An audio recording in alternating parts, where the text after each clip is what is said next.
A nossa história começa com um rio que acorda em pé, cercado por nuvens, bem na frente de um anjo. O anjo começa explicando que ele acabou de morrer, mas que ainda não vai seguir pro além. Resumindo, o rio virou a mais nova vítima do formidável Caminhão Kun. Agora é o Michael quem vai mandar ele para um novo mundo, para começar a vida do zero. Segundo o Michael, o Rio não vai ter nenhuma missão especial ou objetivo grandioso nesse novo lugar. Ele vai estar livre para viver do jeito que quiser. Quando o Rio diz que quer levar uma vida tranquila e de boa, o Michael não vê problema nenhum. Mas antes de mandar ele, o anjo precisa dar um resumo rápido do mundo onde ele vai reencarnar. O lugar se chama Fai, um mundo mágico onde mais ou menos 20% da população consegue usar magia ligada ao seu elemento natural. No caso do Rio, o elemento mais forte dele é a água. Como ele pediu uma vida pacífica, o Michael já deixou uma casinha aconchegante pronta para ele. Como itens iniciais, ele deu 2 livros de introdução, uma faca e ainda colocou uma barreira mágica em volta da casa para afastar monstros. Como parte do kit iniciante, o Michael deu para ele uma casa de gelo com comida suficiente para 2 meses, então o Rio não precisa se preocupar em passar fome por um tempo. E também deixou um livro cheio de informações sobre os monstros que ele pode encontrar na região, que vai ser bem útil quando ele tiver que lidar com as criaturas da floresta. Por enquanto, o Rio está animado para testar as novas habilidades mágicas. Ele sai para fora e solta o feitiço da bola de água, e na hora aparece uma esfera de água na mão dele. A magia é bem mais simples do que ele imaginava. Mais impressionante ainda, ele consegue conjurar só imaginando a esfera sem precisar falar nada. Agora que sabe que consegue usar magia, ele corre pro banheiro e começa a encher a banheira, mas logo percebe um problema: ele só sabe criar água e não quer tomar banho gelado. Então ele vai lá fora e tenta fazer uma fogueira para esquentar a água. O problema é que ele não faz a menor ideia de como acender fogo desse jeito. Depois de tentar um pouco, ele desiste e se joga no chão, derrotado. Só que quando ele olha para o sol, tem uma ideia. Pega um balde, enche de água e começa a tentar comprimir o líquido, extraindo calor. Aos poucos, o gelo começa a se formar. Com mais um pouco de esforço, ele molda o gelo numa espécie de lente improvisada. Usando essa lente, ele concentra a luz do sol e consegue acender a fogueira. Com o fogo aceso, ele esquenta a água e finalmente toma um banho quente. No fim do primeiro dia, ele relaxa e aproveita o momento. Agora que aprendeu a criar gelo, ele se dá conta de que o contrário também deve ser possível. Se ele consegue tirar o calor da água para congelar, também deve conseguir adicionar calor e deixar a água morna. Mas isso vai precisar de prática. No dia seguinte, enquanto toma café da manhã, o Rio começa a pensar. Ele só tem comida para 2 meses, então logo vai precisar sair para caçar. Mas uma faca simples provavelmente não vai servir para se defender dos monstros da floresta. Então ele decide treinar magia ofensiva. Primeiro, tenta lançar uma bola de água num tronco de árvore. E funciona como ele imaginava. Mas percebe que um respingo desses não vai adiantar nada numa luta de verdade. Ele lembra que pode aumentar a força da água se comprimir a esfera e concentrar a pressão. A ideia é boa, mas ele ainda não tem controle suficiente. O jato de água mal é mais forte que uma pistola d'água de brinquedo. Aí o Rio lembra de uma coisa que o Michael disse antes da reencarnação. Magia depende muito da imaginação. Quanto mais clara for a imagem na cabeça, melhor o resultado. E o resto é treino. Depois de vários dias treinando direto, os jatos de água dele começam a ficar mais fortes. Ainda não o bastante para derrotar o monstro, mas já é um bom começo. Ele também aprende a criar água quente e agora pode tomar banho morno sempre que quiser. O controle de temperatura ainda tá meio ruim, mas ele segue praticando. Na manhã seguinte, resolve treinar magia de gelo de novo. Dessa vez, tenta formar gelo direto do ar. É bem mais difícil e leva quase 3 minutos, mas ele consegue. Só que, diferente da água, o gelo é bem mais complicado de lançar com força. O treinamento de combate ainda não tá rendendo muito. Nenhum dos feitiços que o Rio inventou tem força real. Mesmo assim, ele continua se esforçando por horas, sem parar, até cair de exaustão por falta de mana. Percebendo que chegou no limite por hoje, ele decide descansar. Mas no dia seguinte, assim que recupera a energia, volta a treinar com tudo. Essa rotina vira o novo dia a dia do Rio. Nas semanas seguintes, com todo esse esforço, ele já consegue criar gelo instantaneamente e agora tem um feitiço ofensivo confiável. Com seu set de magias ofensivas finalmente pronto e os estoques de comida começando a acabar, o Rio se aventura pela primeira vez na floresta para caçar. Logo de cara, ele encontra pegadas de algum animal e decide seguir. Isso leva ele até um rio próximo. Enquanto explora a área, o Rio encontra um pouco de quartzo na beira do rio. Dá para usar para acender fogo batendo contra o fio da espada. Ele também aproveita para pegar umas ervas desintoxicantes caso precise mais para frente, mas do nada ele ouve um rosnado forte vindo de trás. Quando se vira, dá de cara com um javali menor e fica paralisado. O bicho parte para cima dele, e como essa é a primeira vez que o Rio enfrenta uma situação de vida ou morte, ele entra em pânico. No último segundo, consegue se jogar para o lado e desvia por pouco da investida. Só que o javali não desistiu. Ele se vira para atacar de novo. Por sorte, a mente do Rio clareia bem na hora. Quando o javali vem para cima, ele cria uma trilha de gelo embaixo das patas da criatura, fazendo ela escorregar. Sem perder tempo, ele invoca várias pontas de gelo afiadas bem no caminho do bicho, e acerta em cheio, matando o javali na hora. Depois disso, o Ryu pega o livro de monstros para entender melhor o que enfrentou. Pelo que está no livro, o javali menor é o monstro mais fraco daquela floresta. Dá pra ver que o guia é feito para iniciantes, né, já que a maioria das criaturas listadas são bem básicas. Só que mais pro fim do livro, ele vê 2 páginas extras meio destacadas. Parece que tem coisa importante ali. Uma das páginas fala sobre dragões, criaturas absurdamente poderosas capazes de destruir cidades sozinhas. O guia recomenda fortemente que se algum dia você encontrar um, a melhor coisa a fazer é correr. Tentar lutar seria inútil, mas ao mesmo tempo, fugir de um dragão também é quase impossível. Ou seja, encontrar um é basicamente game over. A outra página menciona seres misteriosos chamados Akuma, que seria um tipo de anjo caído, mas o livro quase não traz informações sobre eles. Só diz uma coisa, se você vê um, já era. No dia seguinte, o Ryu sai de novo para caçar. Mas enquanto está distraído, um falcão gigante assassino mergulha do céu e ataca de surpresa. A criatura usa magia de vento para lançar cortes afiados como navalha. Ryu não tem escolha a não ser fugir, criando rapidamente escudos de gelo para bloquear as lâminas de vento que vêm em sua direção. Ele sabe que falcões são inimigos extremamente perigosos e preferia evitar a luta, mas escapar não é uma opção, então ele decide encarar.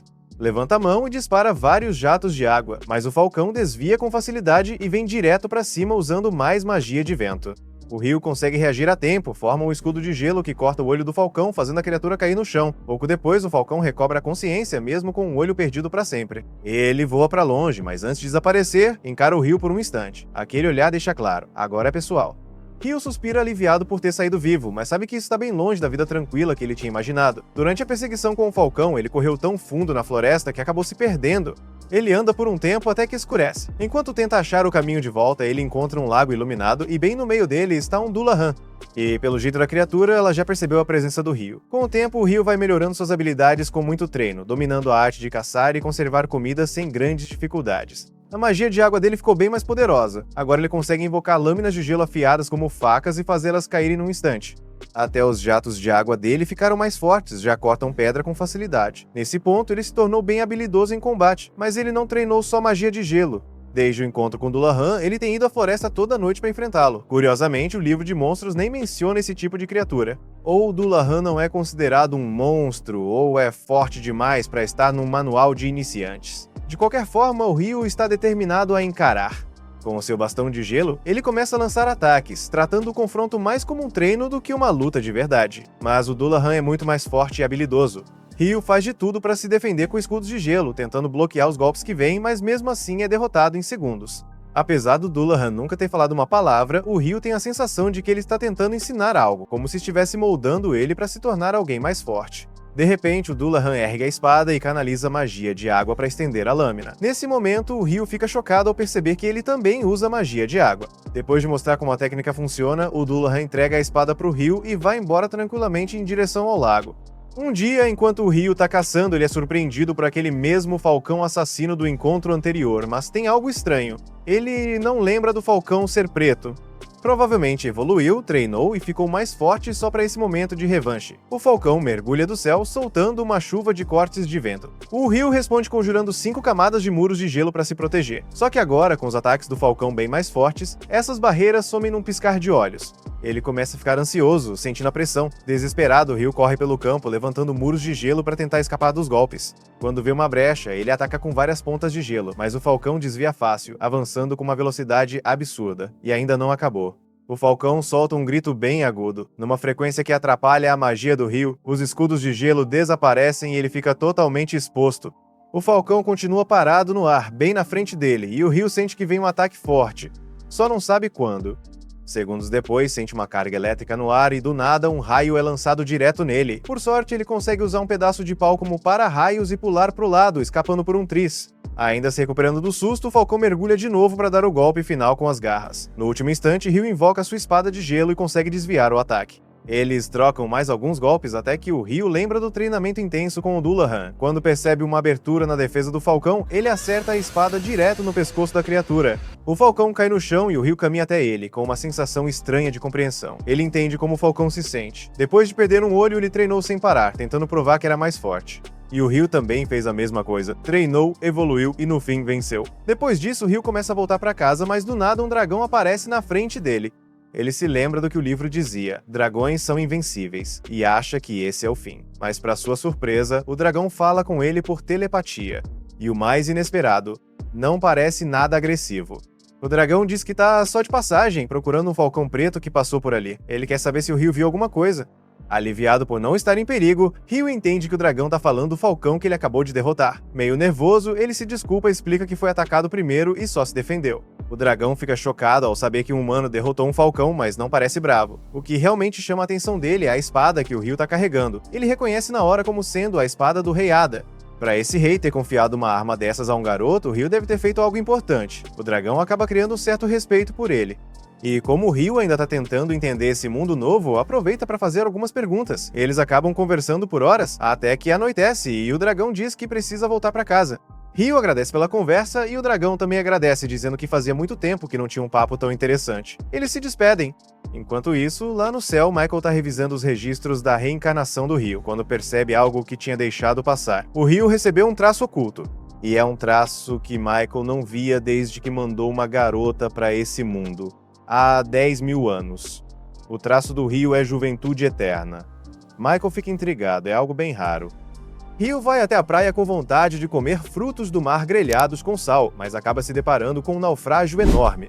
Ele vê o corpo de um homem e fica triste, mas logo escuta o gemido de outro, e sente um certo alívio ao perceber que ainda tem alguém vivo. Abel lembra que o navio foi destruído por um monstro marinho gigantesco, e fica surpreso por ainda estar vivo. Ele olha em volta, vê suas coisas ao lado da cama, pega a espada e sai da casa. É aí que Ryu aparece e dá um oi. Abel se assusta por não ter percebido a presença dele, provavelmente por causa da roupa. Abel está pensando mal por causa da aparência dele, mas logo percebe que não deveria julgar o cara que acabou de salvá-lo. Abel se apresenta e agradece por ter sido salvo, mas Ryu diz que só levou ele para casa, então não precisa agradecer. Aí ele dá a notícia ruim. Infelizmente, ninguém mais sobreviveu. Abel entende que os corpos devem ter sido levados pela maré. Ele conta que todos ali eram contrabandistas, então Ryu não precisa se preocupar com eles, o que deixa Ryu bem surpreso. Antes que Abel diga mais alguma coisa, o estômago dele ronca de fome. Ryu então chama ele para almoçar. Enquanto comem, Abel descobre que Ryu não tem outras roupas, o que o surpreende. Ele pergunta por que não compra roupas novas, mas logo percebe que sem dinheiro e sem cidade por perto, isso não é tão simples. Abel imagina que Ryu deve caçar para conseguir comida e pergunta se ele usa a faca para isso, mas Ryu explica que só usa para se defender e para limpar o que caça. Ele na verdade usa a magia da água para caçar. Abel fica impressionado. Mesmo nas regiões centrais, só metade da população consegue usar magia, e ele mesmo não faz parte desse grupo. Ryu lembra que o Michael falou que só 20% das pessoas conseguem usar magia. Mas como Abel não entende o que ele murmura, Ryu desconversa. Depois, Abel pede para Ryu levá-lo até a costa porque quer confirmar uma coisa. No caminho, ele pergunta se Ryu precisa de um cajado, já que é mago, mas Ryu diz que não tem um. E isso deixa Abel chocado, ele acha que Ryu é pobre demais para comprar um. Então diz que se tiverem problemas, ele mesmo vai na frente. Mas Ryu se recusa. Abel insiste, dizendo que é o mínimo que pode fazer, senão vai ficar com fama de só ser o cara que precisa ser salvo. Então Ryu concorda, meio contra a vontade. Quando chegam à praia, os dois ficam surpresos ao ver que os corpos sumiram. Ryu acha que talvez os monstros tenham comido ou o mar tenha levado de volta. Abel pensa que, se Ryu não tivesse salvado ele, teria tido o mesmo fim. Agradece por estar vivo. Nosso protagonista comenta que Abel deve ser um cara de sorte, e ele concorda. Depois, Abel fala que é estranho o cara que salvou sua vida estar chamando ele de Senhor.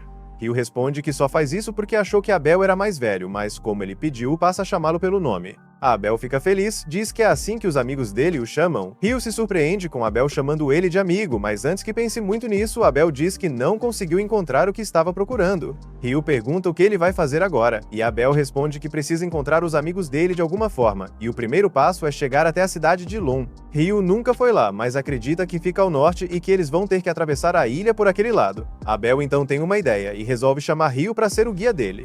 Ryu aceita, mas pede pelo menos um dia para se preparar. Nesse momento, ele percebe que não vai mais conseguir viver a vida tranquila que sonhava. À noite, Ryu avisa Abel que precisa se despedir de alguém. Abel estranha, já que tá bem tarde, mas Ryu diz que essa pessoa só pode ser encontrada nesse horário. Ao sair, Abel lembra que Ryu disse antes que ninguém mais morava por ali, mas pensa que talvez ele só vá prestar homenagem a alguém, e que talvez nem sempre tenha vivido sozinho na ilha. De qualquer forma, não é da conta dele. Mais tarde, vemos que Ryu foi mesmo se despedir de Dulagan. Ele diz que vai até a floresta de Rondo e agradece agradece pelo treinamento que recebeu, que foi o que o manteve vivo até agora. Como sabe que vai passar um bom tempo fora, decide dar tudo de si no último treino. Ele vai com força total, mas Dulagan desvia de todos os ataques com facilidade, e Ryu acaba exausto. Antes de ir embora, Dulagan dá a ele roupas novas, o que deixa Ryu super feliz. Ele promete que vai usar com orgulho. No dia seguinte, eles finalmente começam a viagem. Ryu veste a roupa nova e ela cai perfeitamente nele. Mas no caminho, logo dão de cara com o javali. Abel pede para ele ficar para trás e só observar. Ele avança contra o bicho e usa uma habilidade de combate chamada Perfuração Total, que atravessa o abdômen do javali e mata o animal na hora. Ryu fica impressionado e pergunta que tipo de habilidade é essa. Abel responde que como Ryu é mago, provavelmente nunca viu algo assim, mas que é bem comum entre espadachins e quem luta com armas. Na manhã seguinte, enquanto continuam a jornada, Abel ouve um barulho e eles veem 2 lagartos no pântano. Como lutar na água seria complicado, eles resolvem seguir por um caminho alternativo. No meio do caminho, Ryu percebe que os homens-lagarto estão seguindo eles. Ele avisa Abel, que entende que não tem mais jeito, vão ter que lutar. Ryu diz que tem muitos, então vai usar magia para acabar com todos. Abel lembra que ele tá sem cajado, mas Ryu só recita um feitiço e lança agulhas de gelo, derrotando todos de uma vez, deixando Abel sem palavras. Os dois eliminam os inimigos juntos. Depois da luta, Abel pergunta sobre o feitiço, já que os magos de vento que ele conhece só conseguem lançar magias de invocação. Ryu sugere que talvez magia de água funcione de outro jeito. Antes de seguir viagem, Ryu usa magia para invocar água e se manterem hidratados, mas Abel repara que ele usou um encantamento diferente do anterior, o que deixa Ryu meio nervoso. Ele desconversa e diz que Abel deve estar imaginando coisas. Depois de andarem mais um pouco, Abel dá uma moeda para Ryu, que fica surpreso, é a primeira vez que ele vê o dinheiro desse mundo.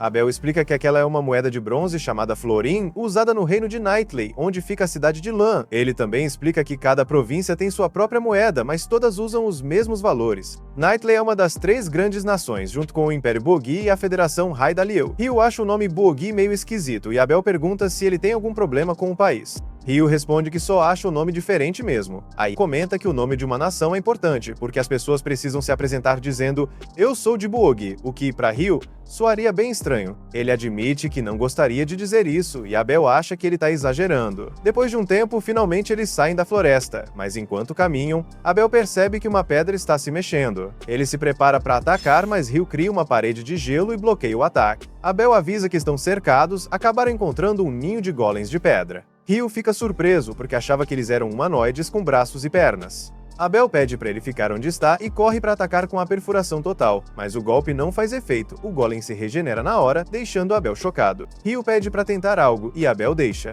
Então ele cria várias camadas de parede de gelo, derruba tudo em cima do golem e consegue imobilizá-lo. Abel fica impressionado com a força da magia, mas Ryu comenta tranquilamente que só derrotou 2 até agora e pretende fazer o mesmo com os outros. Logo eles acabam com quase todos os golems, sobrando só um, mas esse último não se move. Ryu acha que eles talvez tirem energia da terra, e como esse tá virado de cabeça para baixo, não consegue se recarregar. Aí Abel nota uma pedra mágica enorme presa na parte de baixo dele e fica feliz. Ele queria coletar essas pedras dos outros também, mas infelizmente agora já era. No caminho, eles veem um hipopótamo gigante dormindo. Ryu pergunta se Abel quer derrotá-lo, mas ele diz que não tem esse tipo de ambição. Na verdade, é a primeira vez que vê um desses de perto, mas acha que é um Behemoth. De repente, vários Wyverns aparecem, e Ryu fica empolgado com a chance de assistir a uma batalha de monstros de camarote. Abel acha que o Behemoth tá em desvantagem, mas Ryu acredita que ele não vai cair tão fácil assim. E ele tá certo. Quando os Wyverns começam o ataque, o Behemoth se levanta e solta um rugido tão alto que derruba todos no chão. Ryu explica que ele usou anulação mágica. Mais tarde à noite, enquanto eles acendem o fogo para fazer a comida, Ryu brinca dizendo que estava esperando uma luta entre Abel e o Behemoth, mas Abel diz que isso não vai acontecer. Ele comenta que já ouviu falar de armadilhas em masmorras com efeitos parecidos, mas nunca tinha visto uma anulação mágica em ação. Quando ouve a palavra masmorra, Ryu fica animado e Abel pergunta se ele quer saber mais sobre isso. Ryu responde que gostaria muito de visitar uma por conta própria. Aí Abel conta que só tem uma nas províncias centrais e, com sorte, ela fica na cidade para onde eles estão indo. Ryu brinca perguntando por que Abel escondeu essa informação até agora, e isso deixa Abel um pouco na defensiva, diz que não sabia que ele se interessava tanto por masmorras. Ryu continua provocando, perguntando se ele escondeu mais coisas importantes. Aí Abel pergunta se ele conhece elfos e anões. Ryu responde que não. Então Abel explica que os anões são ferreiros experientes e também ótimos lutadores, e que tem alguns em Lan. Também comenta que só tem um elfo em Lan lã, já que o restante vive nas florestas e quase nunca saem de lá. Ryu diz que é exatamente como ele imaginava, mas Abel desconfia, já que Ryu nunca saiu da ilha. No dia seguinte, Ryu segue guiando o caminho e diz que do outro lado da montanha deve ter um vilarejo humano. Abel pergunta como ele sabe disso, e Ryu lembra de como o dragão contou tudo pra ele. Só que ele diz pra Abel que é melhor não saber e chama sua fonte de informação de algo além da compreensão humana. Enquanto caminham, de repente eles sentem uma presença vindo por trás. Um grifo gigante aparece, deixando Abel completamente paralisado de medo. Mas Ryu age rápido, tira um pedaço de carne da mochila e joga no ar. O grifo pega a carne e vai embora voando. Os dois ficam aliviados por estarem vivos. Abel comenta que travou completamente, e Ryu admite que se tivessem tentado lutar, não teriam vencido. Abel acha que eles não têm chance contra monstros assim e percebe que quase não se ouvem relatos sobre grifos ou berremotes há séculos. Algo está estranho naquela região. Ryu acha esse comentário meio rude e diz que talvez os humanos só não estejam procurando o suficiente. Abel concorda que talvez as montanhas congeladas estejam mantendo essas feras longe das áreas humanas. Mais pra frente, Ryu lembra que os Wyverns que atacaram o Behemoth vieram justamente da direção que eles estão indo agora. Logo, eles avistam alguns Wyverns devorando uma presa. Abel comenta que não podem enfrentá-los, já que normalmente seriam necessários uns 20 aventureiros experientes para derrotar só um, e ainda assim com gente morrendo no processo. Ryu pensa que, mesmo tentando evitar, mais cedo ou mais tarde vão ter que enfrentar esses bichos. Ele se pergunta se seria mais fácil lutar com eles em terra firme, e Abel concorda dizendo que usaria melhor a espada assim. Então Ryu avança para a batalha e invoca várias lanças de gelo que acertam os Wyverns, e Abel finaliza com sua técnica de perfuração total. Mas os gritos atraem mais Wyverns. Ryu lança um ataque de gelo vindo de cima, fazendo eles caírem, e Abel termina o trabalho. Depois da luta, eles recolhem pedras mágicas. Abel comenta que ainda não acredita em como foi fácil. Já Ryu pergunta se por acaso Abel queria uma batalha de vida ou morte só para sentir adrenalina. Nesse momento, mais uma leva de Wyverns aparece, e os dois já se preparam para lutar de novo, sabendo que não tem outra escolha além de derrotá-los para seguir em frente. Depois de vencerem todos, finalmente chegam ao topo da montanha e ficam felizes ao ver um vilarejo humano do outro lado. Depois de derrotar tantos inimigos, Ryu está se sentindo confiante e acha que não se importaria de encontrar mais alguns. Mas Abel acha isso uma ideia absurda, porque seria melhor se eles nunca mais topassem com aquelas criaturas perigosas. Ele admite que foi impressionante conseguirem juntar tantas pedras mágicas dos Waivers, mas de repente para de falar ao perceber que já viajaram bastante para o norte, embora não faça ideia de onde exatamente estão agora. Ryu, um pouco preocupado, torce para que não tenham entrado sem querer no Império de Buji, mas Abel logo tranquiliza dizendo que o Império fica bem mais ao norte. Ryu fica aliviado e isso desperta a curiosidade de Abel, que quer saber por que ele tem tanta aversão a esse lugar. Nosso protagonista responde que não tem nada pessoal contra o Império, só não gosta do nome, o que Abel acha bem estranho. Nesse momento, Ryu nota uma estrada que cruza a paisagem. Abel observa que ela vai de leste a oeste, olha ao redor com atenção e reconhece a área. Ryu percebe que ele ficou pensativo e pergunta se está tudo certo. Abel explica que se seguirem aquela estrada para o oeste, logo vão chegar à vila de Kaelad. A notícia anima Ryu, que está morrendo de vontade de dormir numa cama de verdade. Mas Abel lembra que ele não estava ansioso para lutar com mais Waivers. Ryu responde que são coisas bem diferentes. Abel comenta que a comida em Kaelad é deliciosa e insiste que Ryu tem que experimentar. Isso deixa Ryu ainda mais animado para conhecer a vila. Um tempo depois, eles chegam a Kaelad e vão até uma taverna próxima. Enquanto estão sentados lá, Abel sugere que Ryu se registre na Guilda dos Aventureiros. Mas Ryu não faz ideia do que isso significa. Abel explica que o registro serve como uma espécie de identificação, permitindo que ele entre em outros vilarejos e países sem precisar pagar taxas de entrada. Ele diz que quando chegaram à cidade teve que pagar uma moeda de prata para que Ryu pudesse entrar, já que foi seu fiador. Ryu pergunta em tom de brincadeira se isso fazia parte de algum plano para transformá-lo em servo dele. Abel continua tentando convencer Ryu a se registrar, explicando que a guilda também compra pedras mágicas e materiais de monstros por um bom preço. Caso contrário, Ryu teria que virar alquimista para poder usar esses itens, o que seria um baita transtorno. Ryu se surpreende ao saber que a alquimia existe nesse mundo, mas fica ainda mais surpreso quando o garçom traz à mesa um prato de arroz com curry. Ele pensa consigo mesmo que, na maioria das histórias, o protagonista precisa viajar muito até encontrar curry, mas de alguma forma ele já existe nesse mundo. Ryu disfarça dizendo que não é nada e dá a primeira garfada, mas o sabor é tão bom que ele devora tudo em segundos. Pede outro prato e pergunta a Abel se na vila de Lum também tem um curry assim. Abel confirma que sim e diz que ficou feliz por Ryu ter gostado. Admite também que o prato estava realmente delicioso. No dia seguinte, ao saírem da vila, Ryu ainda está elogiando o curry da noite anterior e pede a Abel que conte quais são as melhores sobremesas da região. Abel fica meio sem saber o que responder e diz que vai pensar a respeito. Eles continuam a viagem e, depois de alguns dias caminhando, finalmente avistam a vila de Lan ao longe. Quando chegam às portas da cidade, o guarda reconhece Abel e diz que todos estavam preocupados, já que ele estava desaparecido há meses. Abel explica que conseguiu voltar são e salvo graças a Ryu. O guarda aperta a mão de Ryu com entusiasmo, agradecido por ele ter salvo seu amigo. Abel paga a taxa de entrada de novo, mais uma vez como fiador. O guarda pergunta se eles vão direto à guilda e comenta que os amigos de Abel estão fora da cidade no momento, mas que vão ficar surpresos ao vê-lo de volta. Já dentro da cidade, Abel sugere que vão logo à guilda registrar Ryu como aventureiro, assim ele pode ajudar o amigo a começar com uma boa classificação. Ryu fica curioso e pergunta o que isso quer dizer.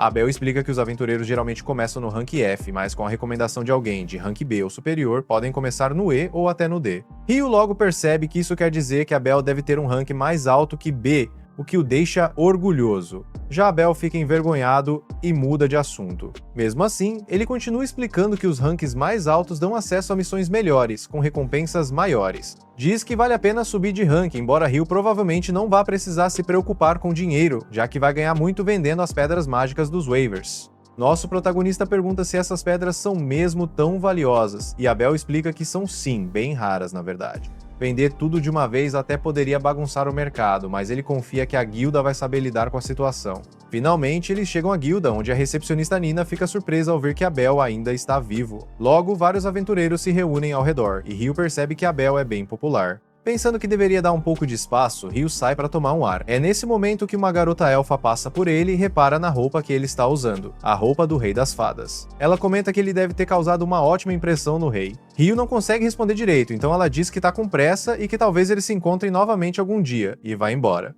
Um tempo depois, Abel leva Ryu de volta para a guilda, onde conta a todos que só sobreviveu por causa de Ryu, que logo vai se registrar como aventureiro. Abel pede que todos cuidem dele. Ryu está feliz por ser o centro das atenções, enquanto os outros o elogiam por ter salvo Abel. Logo depois, acompanhamos o processo de registro de Ryu. Abel diz que quer recomendá-lo para uma promoção de rank, o que surpreende Nina, já que é a primeira vez que alguém do grupo dele recomenda um aventureiro. Abel insiste que Ryu tem muito talento e Nina não vê problema nisso, mas pelas regras, eles precisam apresentar uma prova física da força de Ryu. Abel diz que vai conversar com o mestre da guilda sobre o assunto e Nina vai informar o pedido enquanto eles esperam na sala de reuniões. Quando Nina traz boas notícias, o mestre da guilda, Rugg, chega imediatamente, ansioso para ver Abel com os próprios olhos, já que estava muito preocupado com ele. Ao notar Ryu, Rugg se apresenta como mestre da guilda de Leon e agradece a Ryu, que fica um pouco desconfortável e responde que apenas estava no lugar certo na hora certa. Abel conta a Rugg que quer recomendar Ryu para uma promoção de rank. Rugg pergunta pela prova exigida, e Abel, com total confiança, afirma que Ryu é, na verdade, mais forte que ele. Abel mostra as pedras mágicas, e Rugg nota que o tom verde indica que são de elementais de vento. Pelo tamanho e brilho intenso, ele suspeita que sejam de Wyverns, o que Abel confirma. Rugg fica impressionado, pois reunir tantas pedras assim normalmente exigiria um exército, já que enfrentar tantos Wyverns é algo grandioso. Ele se preocupa com a possibilidade de monstros assim atacarem a cidade e a destruírem, mas Abel tranquiliza, explicando que encontraram essas criaturas bem ao sul das Montanhas Maléficas. Ryu fica surpreso ao ouvir o nome das montanhas, e Abel explica que quando encontraram o caminho de Caelid, ele percebeu onde estavam. Rugg comenta que dizem que ninguém atravessa aquelas montanhas vivo, e nem aventureiros experientes vão lá sem um bom motivo. Ele mal acredita que eles derrotaram tantos Wyverns sozinhos, mas ao ver a prova das habilidades de Ryu, não tem objeções à promoção de rank. De repente, o grupo de Evil, a Espada Carmesi, chega à guilda. Abel vai se reunir com seus velhos amigos, enquanto Ryu segue para concluir o processo de registro. Ao entrar no escritório do mestre da guilda, Ryu começa a se perguntar se realmente merece o rank D. Rugg explica que, embora Abel seja muito talentoso, nem ele conseguiria derrotar um Wyvern sozinho. Se Ryu ajudou a vencer vários, ele deve ter um talento excepcional. Enquanto dá tapinhas nas costas de Ryu para parabenizá-lo, Rugg se surpreende com a força física de Ryu para um mago. Nesse momento, Nina chega com os papéis e se apresenta formalmente antes de começar o registro de Ryu. Ela inicia uma breve entrevista perguntando o nome dele e confirmando que ele é mago. Depois pergunta qual é seu elemento mágico, e ele responde que é água. Quando questionado sobre onde mora, Ryu explica que acabou de chegar à cidade. Nina informa que nos primeiros 300 dias após ingressar na guilda, ele pode ficar nos alojamentos da guilda. Ela pergunta se ele já esteve em uma masmorra, e Ryu admite que não. Então, Nina menciona um curso mensal de introdução à exploração de masmorras, que oferece um guia completo para novos aventureiros e dicas sobre o que prestar atenção. Quando ela pergunta se ele tem interesse, Ryu responde animado que sim. Nina diz que o próximo curso começa em 2 dias e que vai inscrevê-lo, informando que ele deve estar na sala de reuniões do 3º andar às 9 da manhã. Ryu fica surpreso, e Nina acrescenta que há um relógio na cidade para ele saber o horário. Com isso, Nina organiza a papelada, mas Ryu fica confuso quando ela diz que é hora de começar o registro oficial. Ela pede que ele coloque a mão sobre um cristal, e o dispositivo cria instantaneamente sua carteira da guilda, que ela entrega a ele. Nino parabeniza por se tornar oficialmente um aventureiro registrado. Ao sair, Hug sente alívio, pois estava muito preocupado com Abel, já que a situação parecia grave na ausência dele. Ele pensa que nunca gostaria de passar por algo assim novamente e agradece ainda mais a Ryu por ter salvado todos. Lembra que ele ainda não contou pra ninguém que o Abel voltou, então já pega o dispositivo de comunicação para fazer uma ligação.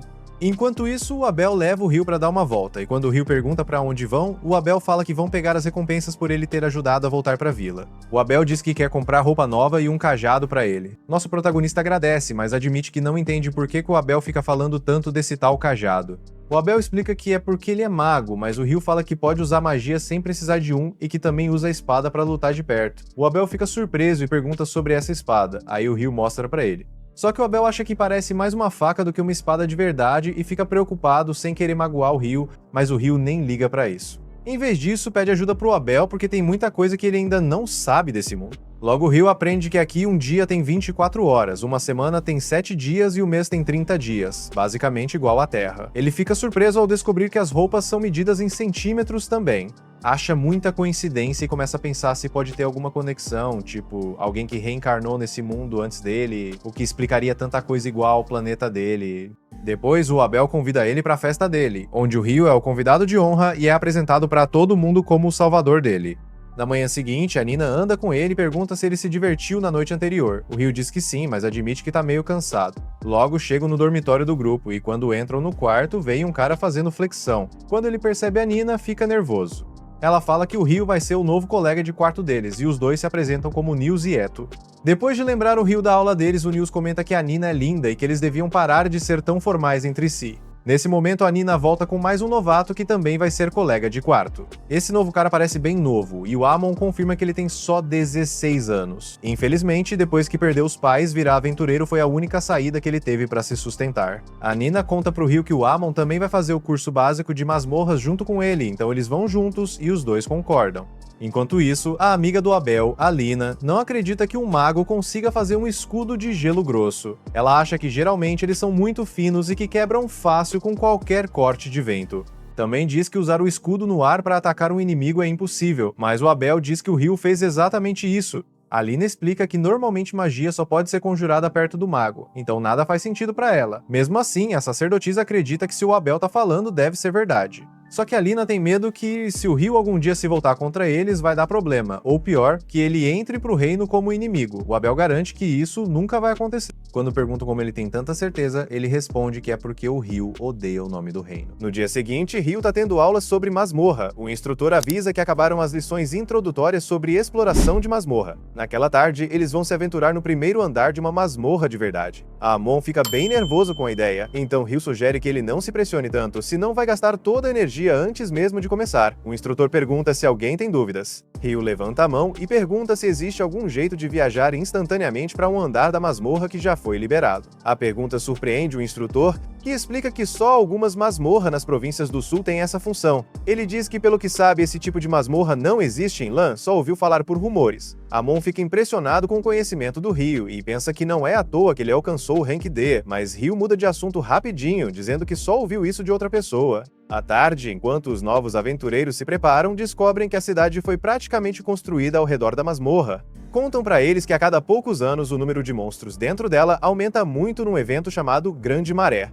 O instrutor explica que durante esse período alguns monstros podem chegar à superfície, por isso a cidade tem muralhas duplas para se proteger. Ryu percebe que a muralha externa serve para proteger a cidade de ameaças de fora, enquanto a interna é para defender dos monstros que vêm da masmorra. Amon, que já tá nervoso, acha que isso tudo parece um desastre esperando para acontecer, mas o instrutor acalma ele, dizendo que isso só acontece a cada vários anos e que, por enquanto, não tem com o que se preocupar. Ao entrar na masmorra, Ryu nota que Amon ainda tá tenso, então tenta tranquilizá-lo, dizendo que estão todos juntos nisso, então não precisa se preocupar. O instrutor avisa que no primeiro andar não tem monstros perigosos, então eles podem explorar a área inicial livremente. Enquanto caminham um pouco mais, veem algo e param. Ryu diz pro Amon que vai imobilizar o monstro com magia de gelo que ele aproveite para atacar. Logo se deparam com uma formiga soldado, e Ryu lembra que no guia de iniciantes diz que o jeito mais fácil de matá-la é acertando a base do pescoço. Ele lança 8 lanças de gelo para imobilizá-la e manda Amon se aproximar para acabar com ela. Amon avança para perto do pescoço da formiga e dá um golpe forte que corta a cabeça com um só ataque, o que o deixa bem confiante nas habilidades dele. Ele agradece ao Ryu. Em resposta, Ryu diz para ele pegar a pedra mágica como troféu da primeira expedição. Amon pergunta se isso é permitido, e Ryu explica que, como aventureiros, é normal coletar pedras mágicas. Afinal, é assim que ganham a vida na masmorra. Quando conseguem desenterrar a pedra, os dois ficam orgulhosos e felizes pelo sucesso. Naquela noite, voltam para a guilda para comemorar a primeira visita à masmorra e a primeira vitória.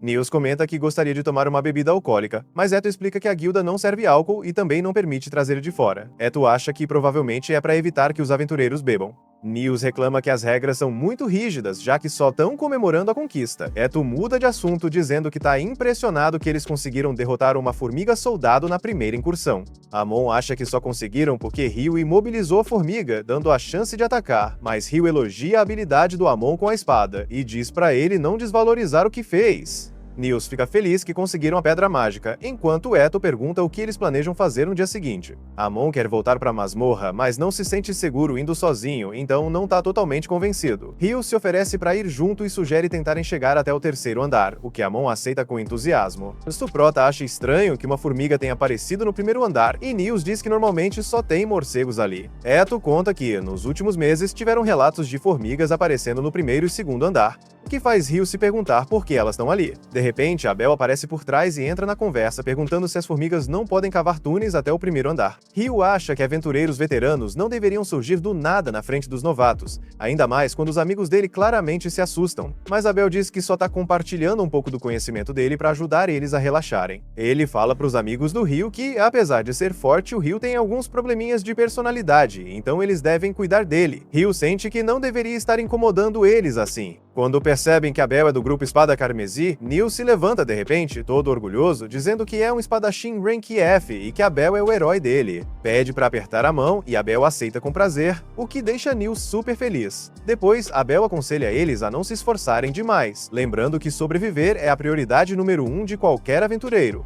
Nils promete que vai lembrar, mas Ryu não consegue evitar de se perguntar por que Abel chegou tão tarde na guilda. Abel explica que a última missão foi mais complicada do que esperavam e demorou mais para terminar. Conta que acabaram de voltar, mas aí os companheiros de grupo aparecem e ficam surpresos de ver ele ali, já que era para ele estar se reportando ao mestre da guilda. Abel inventa uma desculpa, dizendo que só tá cumprindo o dever de orientar os novatos, mas o amigo dele, Warren, o pega e joga no ombro. Abel grita pedindo ajuda pro Ryu, mas Ryu responde que reportar a missão é importante e que, como líder do grupo, ele tem que fazer a parte dele. Abel não gosta da resposta e, de brincadeira, chama Ryu de traidor.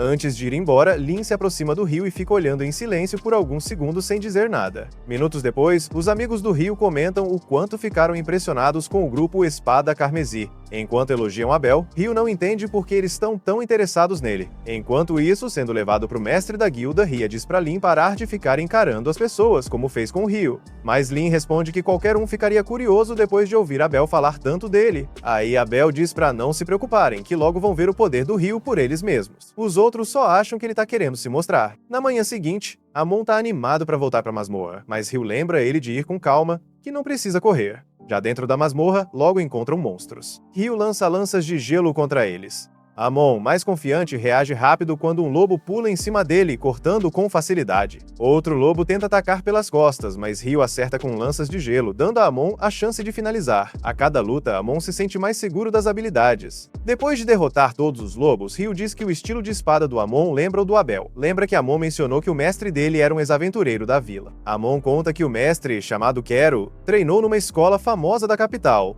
Ryu acha que Amon tem potencial para se tornar um grande espadachim como Abel. Amon fica surpreso que Ryu, sendo mago, saiba tanto sobre esgrima. Ryu explica que treinava com o mentor dele, mas como o estilo é original, não sabe se é realmente bom nisso. pergunta se Amon tá pronto para continuar explorando. Amon quer, mas Ryu acha que ele devia descansar um pouco, já que o estilo de luta ainda parece cansar muito. Sugere que comece a correr regularmente para melhorar a resistência e lembra como Abel treinava bem cedo de manhã. Ryu diz que até os aventureiros mais talentosos precisam praticar muito, o que motiva Amon a se esforçar mais. No dia seguinte, Ryu vai para a biblioteca querendo aprender mais sobre alquimia. A recepcionista entrega uns livros introdutórios, uma guia para iniciantes e um livro de receitas com informações úteis. Depois de ler, Ryu pensa que vai precisar de cópias próprias se quiser levar a alquimia a sério, mas se pergunta quanto isso vai custar. De repente, a vila inteira escurece com um eclipse cobrindo o céu, mas algo parece estranho, como se o mundo todo tivesse mudado. Ryu sente alguém atrás dele e invoca rapidinho várias camadas de muros de gelo. Bem na hora, bloqueia um ataque de fogo de um inimigo desconhecido. Quando a poeira baixa, Ryu vê uma garota demônio. Ela parece surpresa que um humano tenha se metido nisso, mas diz, sem ligar muito, que não importa, porque vai matá-lo logo. Pelo poder do ataque, Ryu percebe que ela é uma Kuma. Sabe que deveria fugir, mas não tem certeza se escapar é uma opção numa situação dessas. A Kuma forma uma bola de fogo enorme, Ryu invoca mais muros de gelo, mas nota que eles não estão resistindo tão bem quanto antes. Ela atravessa a barreira com uma explosão e dispara uma bala de vento na direção dele, mas Ryu consegue desviar, evitando um golpe direto no coração. Ela fica surpresa que ele tenha bloqueado o fogo infernal e ainda mais chocada quando ele dissipa a lança de vento. Aí ela repara na túnica que ele tá usando e percebe que é do Rei Fada. Irritada, decide que vai ter que sujar as mãos e lutar corpo a corpo. Ela avança para acabar com ele, mas Ryu não tá disposto a desistir. Ele puxa a espada e começa a bloquear os ataques dela com determinação. Ela zomba dele por ser tão lento, então ele responde com ataques de gelo, mas ela desvia fácil. Ryu percebe rápido que ela tá usando magia de vento para se mover tão rápido. De repente, ela pula e faz um ataque forte, mas Ryu consegue bloquear com a espada bem na hora. Ele pensa que enquanto ficar na defensiva, ela não vai machucá-lo. Também sente que os golpes dela não se comparam ao treinamento duro que aguentou com Dullahan. Ela nota que ele está segurando a espada do Rei Fada e começa a se perguntar que tipo de ser ele é de verdade. Ela começa a formar um ataque de fogo, mas Ryu dissipa com uma lança de gelo antes que ela consiga lançar. Surpresa com a velocidade dele, ela se pergunta como ele consegue fazer feitiços tão rápido e o chama de monstro com habilidades incríveis. Ela percebe o perigo que ele representa e ataca com toda a força. Mas Ryu dissipa todos os ataques dela e a faz recuar antes de lançar enormes espinhos de gelo na direção dela. Em resposta, ela usa a força bruta para criar 2 muros de concreto do chão, bloqueando todos os ataques dele com eficiência. Quando Akuma acha que está completamente segura, Ryu lança um ataque surpresa por cima, ferindo o ombro e a bochecha dela. Ele avança para aproveitar a vantagem, mas logo percebe que ela já se curou do dano. Enquanto ele está distraído por um momento, ela o joga contra um prédio próximo. Ela acha que venceu a luta, mas de repente começa a cair gotas de água do céu. Quando tocam nela, queimam a pele, e ela grita de dor. Furiosa, ela solta uma onda enorme de sede de sangue, mas por sorte o eclipse termina bem na hora. Ela se apresenta como Leonor, mas Ryu já sabe que ela é uma Akuma.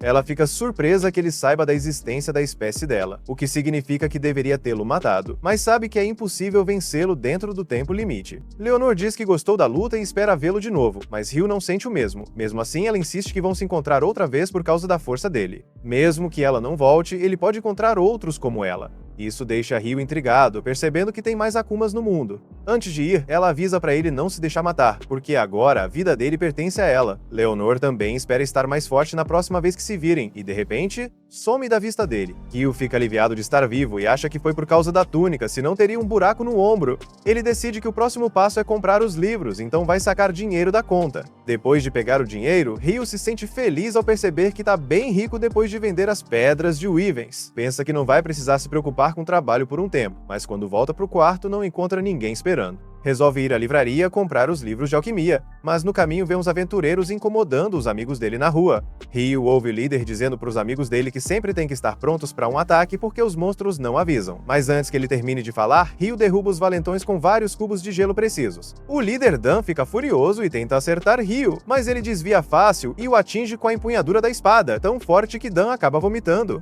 Depois, Ryu dá poções mágicas para os amigos se recuperarem rápido. Mesmo assim, nota que eles devem estar cansados e sugere que todos vão para as águas termais para se recuperarem. Mais tarde, nas águas termais, Eto cura o ferimento no ombro do Ryu com magia de cura. Eto fica surpreso que Ryu tenha se machucado, mesmo sendo tão forte em combate. Amon pergunta contra o que ele estava lutando hoje, mas Ryu desconversa dizendo que vai contar outra hora quando estiver pronto. No dia seguinte, Eto, Amon e Nils voltam para a masmorra. Depois de derrotarem um arqueiro Goblin no 5º andar, Nils sugere que eles deveriam voltar para casa por hoje. Não faz tanto tempo assim que chegaram, mas arqueiros Goblins não costumam aparecer no 5º andar, então ele está com um mau pressentimento. Além disso, eles já ganharam dinheiro mais do que suficiente por hoje, então ele prefere não correr riscos desnecessários. E ainda bem que decidiram voltar nesse ponto, porque mais adiante na caverna havia um monstro que teria acabado com eles facilmente se tivesse encontrado ele, especialmente porque o Ryu não está com eles. Falando no Ryu, ele está fora da cidade no momento, porque sua luta contra Leonore fez ele perceber o quanto ainda precisa melhorar. Em termos de velocidade de conjuração, os dois estavam no mesmo nível, mas a Leonore conseguia se mover bem mais rápido por causa da magia de vento dela.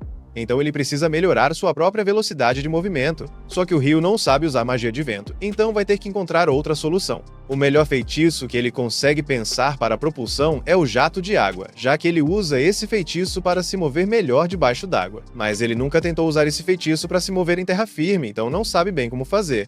Para começar, ele cria uma camada de gelo no chão e depois gera vários jatos de água nas costas, mas o corpo dele mal se mexe, então esse primeiro teste acaba sendo um fracasso. Ele decide tentar com mais jatos da próxima vez, mas por agora quer voltar para a biblioteca para estudar mais sobre alquimia e demônios. Enquanto isso, Lin está ocupada vasculhando todos os livros de feitiço que consegue encontrar, procurando algo parecido com aquele feitiço do cubo de gelo gigante que o Abel disse ter visto o Ryu usar. Mas nem mesmo os livros proibidos falam sobre isso. Se o Ryu realmente conseguiu lançar aquele feitiço, então deve ter sido algo original. Mas um feitiço como aquele exigiria uma quantidade enorme de mana. Então ela ainda acha difícil acreditar que o Ryu tenha conseguido fazer aquilo com tanta facilidade. No momento em que está colocando o livro de volta na estante, a elfa de antes, Sera, aparece. Parece que ela é boa amiga da Lin, então pergunta o que ela está fazendo ali. Lin explica que estava tentando encontrar um feitiço em um dos livros, mas não conseguiu achar o que estava procurando. Sera diz que sente muito por isso e que adoraria ajudar Lin a procurar, mas acabou de voltar de uma missão na capital real e está atrasada para uma reunião importante. De volta à guilda, os garotos vão até o balcão principal para entregar o relatório da expedição de hoje na masmorra para Nina. Nina se surpreende ao ver que eles voltaram tão cedo, já que normalmente passam muito mais tempo dentro da masmorra, mas Eto explica que há um motivo para terem voltado antes do habitual.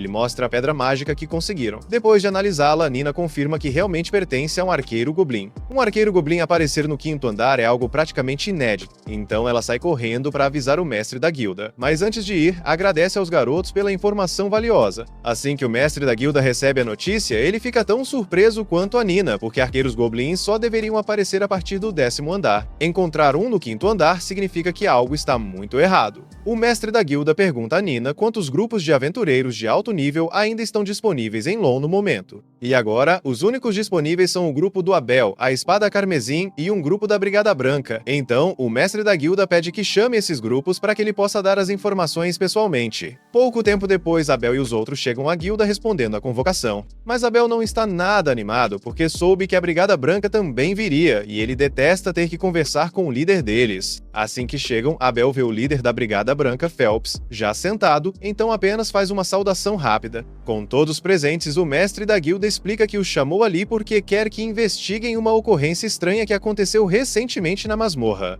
Um grupo de aventureiros novatos alegou ter encontrado um arqueiro goblin no 5º andar. Abel pergunta se ele tem certeza de que um arqueiro goblin apareceu tão acima do esperado, e o mestre da guilda responde que já recebeu uma prova irrefutável, então a informação é correta. Por isso, ele quer contratar os dois grupos para investigarem a masmorra e procurarem sinais da grande ressurgência. Faz 10 anos desde a última. Então há uma grande chance de que outra maré de monstros esteja prestes a acontecer, e eles precisam estar preparados. Os dois grupos vão receber 100 moedas de ouro adiantadas e mais 200 quando voltarem. Mas o objetivo dessa missão é apenas investigar, não lutar. Se eles encontrarem sinais da maré de monstros, devem voltar imediatamente à superfície e informar o mestre da guilda. A partir daí, ele vai fechar as paredes duplas ao redor da masmorra até receber reforços dos cavaleiros da região. O mestre da guilda já conseguiu a permissão do lorde local para isso, mas ele ainda precisa inspecionar a masmorra antes de tomar qualquer atitude. Por isso, ele pergunta se eles estão dispostos a aceitar a missão. Tanto Abel quanto Phelps concordam em nome de seus respectivos grupos. Assim, a investigação é marcada para a manhã seguinte. No dia seguinte, Ryu acorda cedo porque pretende ir até a biblioteca do norte da cidade para aprender mais sobre alquimia.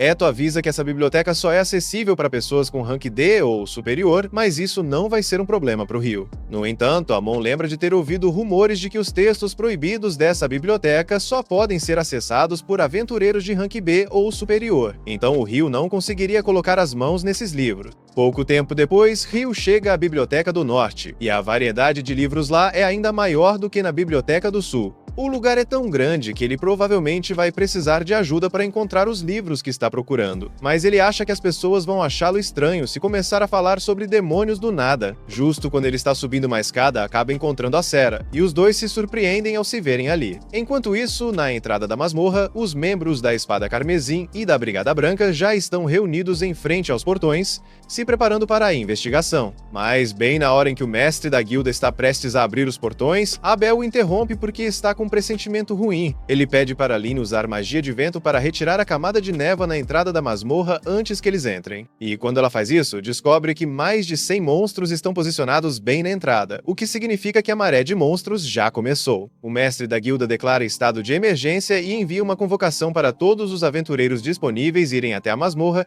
e se prepararem para a batalha, porque vão precisar de toda a ajuda possível. Enquanto isso, de volta à biblioteca, Sera se apresenta formalmente para Rio e fica muito feliz por ter encontrado ele de novo. Ela pergunta o que trouxe ele até a biblioteca hoje, e Rio está prestes a dizer que quer pesquisar sobre demônios, mas percebe que isso soaria estranho, então ele diz que quer aprender sobre alquimia. Sera fica curiosa, já que alquimia é um assunto complicado, e o Rio conta que o objetivo dele é construir um golem um dia, embora ele não esteja com pressa para isso. Construir um golem é algo bem difícil, e infelizmente, pelo que Sera sabe, não há nenhum livro sobre construção de golems ali, mas ela sabe onde ele pode encontrar alguns livros bons para começar sua jornada na alquimia. Ela até se oferece para mostrar o lugar, já que conhece bem aquela biblioteca. Durante o caminho, Sera pergunta se o Rio gosta de ler livros, e ele diz que adora, mas que faz muito tempo que não tem acesso a livros, então não tem tido muitas oportunidades de ler. Sera dá uma risadinha, porque a maneira como ele fala dá a impressão de que se passaram décadas desde a última vez que ele pegou um livro, o que de certo modo é verdade, mas ele não quer entrar nesse assunto.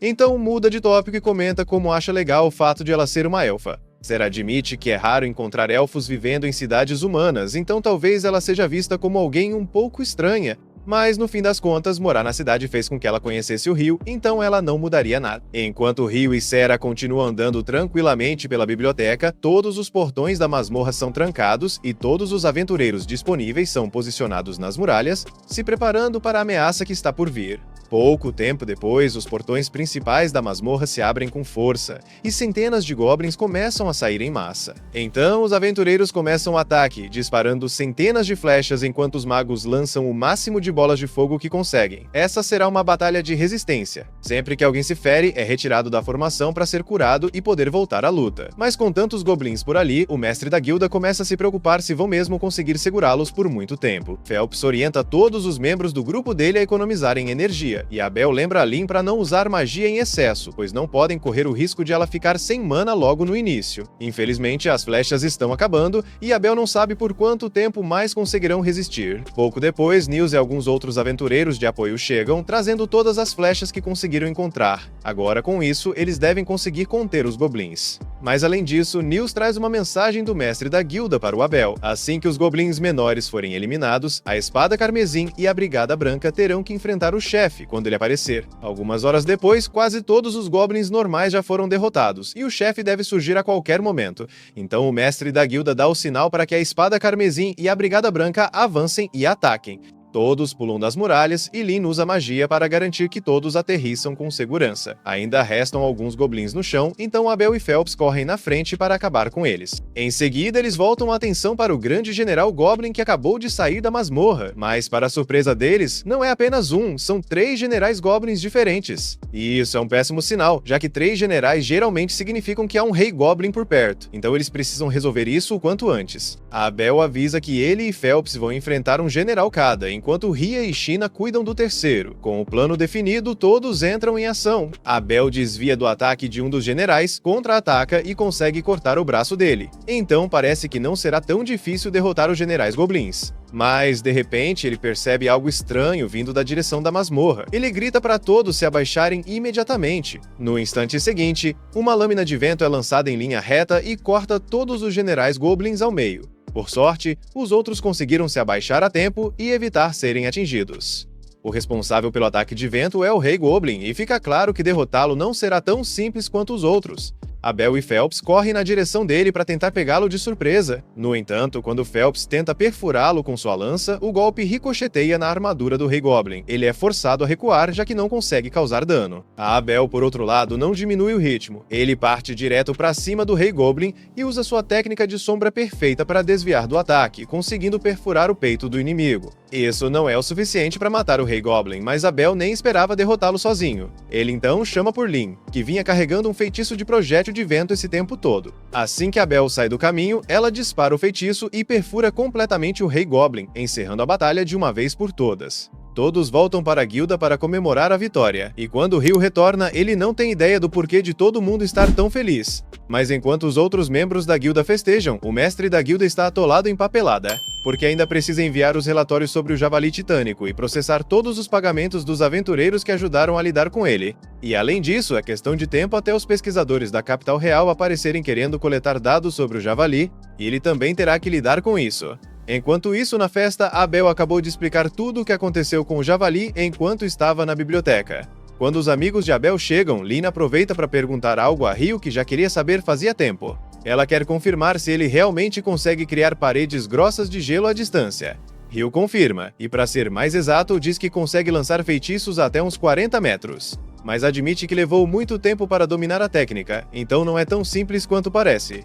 Mesmo assim, Lyn nunca tinha ouvido falar de alguém que conseguisse usar magia a uma distância tão grande. Então ela pergunta se é algum tipo de feitiço original e, se for, quer saber qual encantamento ele usa para conjurá-lo. Ryu diz que pode mostrar para ela mais tarde, mas quanto ao encantamento, ele meio que inventa na hora, então ela pode usar o que quiser. Nesse momento, Nils comenta que a maior parte da comida já acabou, e se Ryu não se apressar, vai ficar sem nada. Ele se despede para pegar comida, mas Lyn ainda está confusa com o que ele quis dizer sobre improvisar encantamentos. Abel então explica que Ryu só usa encantamentos porque acha legal, mas na verdade é perfeitamente capaz de conjurar feitiços sem dizer uma palavra. E isso soa ainda mais absurdo para ela do que as paredes de gelo. Na manhã seguinte, Nils e Amon se reúnem na guilda para procurar um trabalho, mas ficam decepcionados ao ver o quadro de missões completamente vazio. Nesse momento, Ryu aparece e pergunta o que os três estão fazendo, já que normalmente estariam trabalhando essa hora. Infelizmente, depois do Javali Titânico no dia anterior, a masmorra foi fechada para inspeções, então não poderão entrar lá por um tempo. Eles estavam torcendo para encontrar algum trabalho de coleta de recursos para se virar nesse meio tempo, mas como muitos itens foram derrubados durante o ataque do Javali, não há muita demanda agora. Deixando os problemas deles de lado, eles perguntam o que Ryu está fazendo. Ele responde que está procurando minério de cobre mágico, porque precisa disso para começar a praticar alquimia. Eto lembra que já ouviu falar que esse minério é caríssimo, e Ryu confirma, dizendo que na última loja em que foi o preço era de 50 moedas de ouro por uma única peça de cobre. O dinheiro não é exatamente um problema para Ryu, já que ele é bem rico, mas ele quer ajudar os amigos. Então, pergunta se eles estariam interessados em procurar o minério para ele. Diz que está disposto a pagar 4 moedas de ouro para cada um, mesmo que não encontrem nada. E se encontrarem, ele comprará cada peça por 25 moedas de ouro. Os três ficam chocados, porque é mais dinheiro do que já ganharam em toda a vida, mas Eto pergunta se Ryu tem certeza de que quer pagar tanto assim. Ryu responde que no fim das contas, se eles encontrarem o cobre, ele só terá que pagar 37 moedas de ouro, o que ainda é bem mais barato do que as 50 que pagaria na cidade, então também é um bom negócio para ele. Confirmando que Ryu está falando sério, os três saem correndo para começar a busca. Mas depois que eles vão embora, Ryu ouve uma confusão do lado de fora e vai ver o que está acontecendo. Na rua, ele vê Dan discutindo com um grupo de cavaleiros que basicamente estão tentando sequestrar uma garota em plena luz do dia. A garota claramente não quer ir com eles. Quando tentam arrastá-la à força, Dan intervém e empurra o cavaleiro para que solte a garota. Ela fica livre, mas o problema maior é que os cavaleiros ainda superam Dan em número 4 contra 1 e estão armados com espadas. Então não há chance de ele vencer a luta. O líder do grupo de cavaleiros se prepara para dar uma lição em Dan por ousar desafiar um cavaleiro. Mas por algum motivo, assim que dá o primeiro passo, tropeça e cai no chão. Todos ficam confusos, porque não havia nada perto dos pés dele. O cavaleiro não quer admitir que tropeçou sozinho, então acusa Dan de ter feito algo contra ele. Porém, ao tentar se levantar, ele tropeça de novo. Pouco depois, Phelps aparece e fica indignado com as ações desses supostos cavaleiros. No início, eles tentam ameaçá-lo, já que tecnicamente tem mais autoridade na cidade do que aventureiros. Mas a intimidação não funciona, porque, embora seja aventureiro, Phelps também é um nobre. Seu nome completo é Phelps Heinlein. E assim que os cavaleiros ouvem que ele pertence à família Heinlein, percebem que cometeram um erro enorme. O pai de Phelps, Alexis Heinlein, foi o antigo capitão dos Cavaleiros Reais, o que significa que a família Heinlein tem grande autoridade sobre eles. Phelps poderia facilmente mandá-los embora se quisesse. E se tivesse chegado no momento em que estavam tentando sequestrar a garota, provavelmente não teria hesitado em acabar com eles.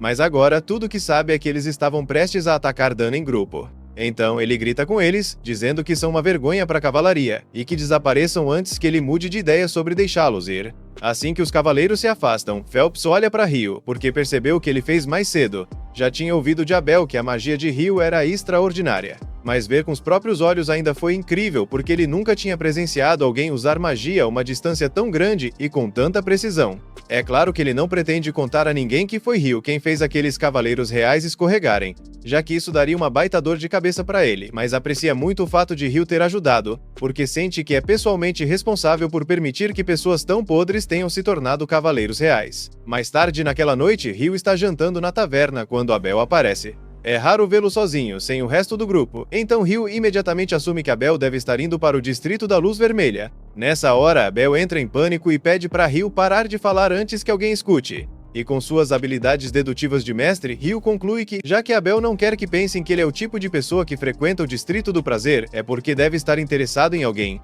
No começo ele achou que poderia ser Lin, mas Abel logo diz que está enganado, porque Lin já tem uma queda por Warren. Com isso, Rio conclui que Abel deve estar apaixonado por Ria, o que deixa Abel ainda mais desesperado tentando negar.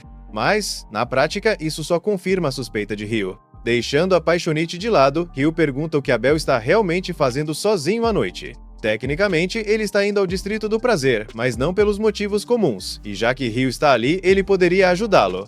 Um dos investigadores da masmorra enviados para Alon é um velho amigo de Abel, e ele recebeu cavaleiros reais como guardas enquanto estivesse na cidade. Infelizmente, esses guardas são exatamente os mesmos que Rio tinha visto antes, e há muitos relatos de que eles vêm cometendo crimes horríveis se aproveitando de suas posições como cavaleiros. Abel ouviu que eles estariam no Distrito do Prazer naquela noite, e é praticamente certo que causariam problemas. Então ele quer detê-los antes que alguém saia ferido. Enquanto caminham, Rio nota dois aventureiros conversando, mas já conhecia todos os aventureiros da cidade até agora e nunca tinha visto aqueles dois. Abel comenta que não é incomum aventureiros viajarem até Lon para explorar a masmorra, mas como ela está fechada no momento, realmente parece suspeito, ainda mais porque os dois estão vestidos inteiramente de preto e se afastam assim que percebem que Rio e Abel os observam. Pouco tempo depois, Rio e Abel entram de propósito em um beco escuro, e em questão de instantes, são emboscados por aqueles aventureiros suspeitos, mas Rio já esperava por isso e os nocauteia derrubando gelo sobre suas cabeças. Para falar a verdade, foi bem mais fácil do que ele imaginava,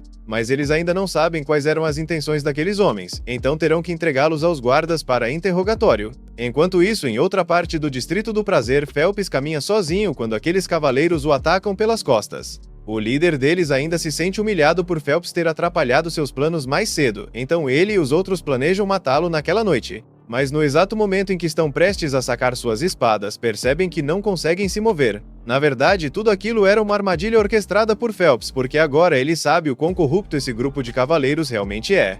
E ele se consideraria um fracasso como nobre se deixasse as coisas continuarem assim, então pediu para Shen acertá-los com agulhas paralisantes. Com eles imobilizados, Phelps chama a magia de fogo dela, reduzindo seus corpos a cinzas até não restar absolutamente nada. Na manhã seguinte, a equipe de pesquisadores da capital chega à cidade, e assim como o mestre da guilda tinha previsto, já começam a causar problemas exigindo toda a provisão de comida do dia para a sua investigação. Além disso, Clive também insiste para que Rogue reabra a masmorra e forneça alguns aventureiros como escolta durante a pesquisa.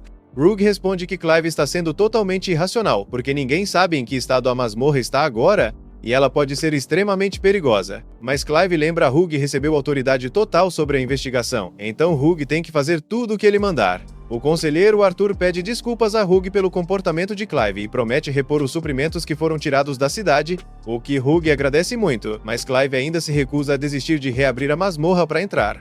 Rogue acaba cedendo e diz que está disposto a abrir a masmorra para Clive, mas deixa bem claro que se algo der errado, nem ele nem a cidade de Low serão responsabilizados. Toda a responsabilidade cairá sobre Clive. Agora, Clive começa a repensar suas escolhas, já que percebe que terá que lidar com as consequências se algo der errado. mas ele não pode recuar depois de ter discutido tanto sobre isso.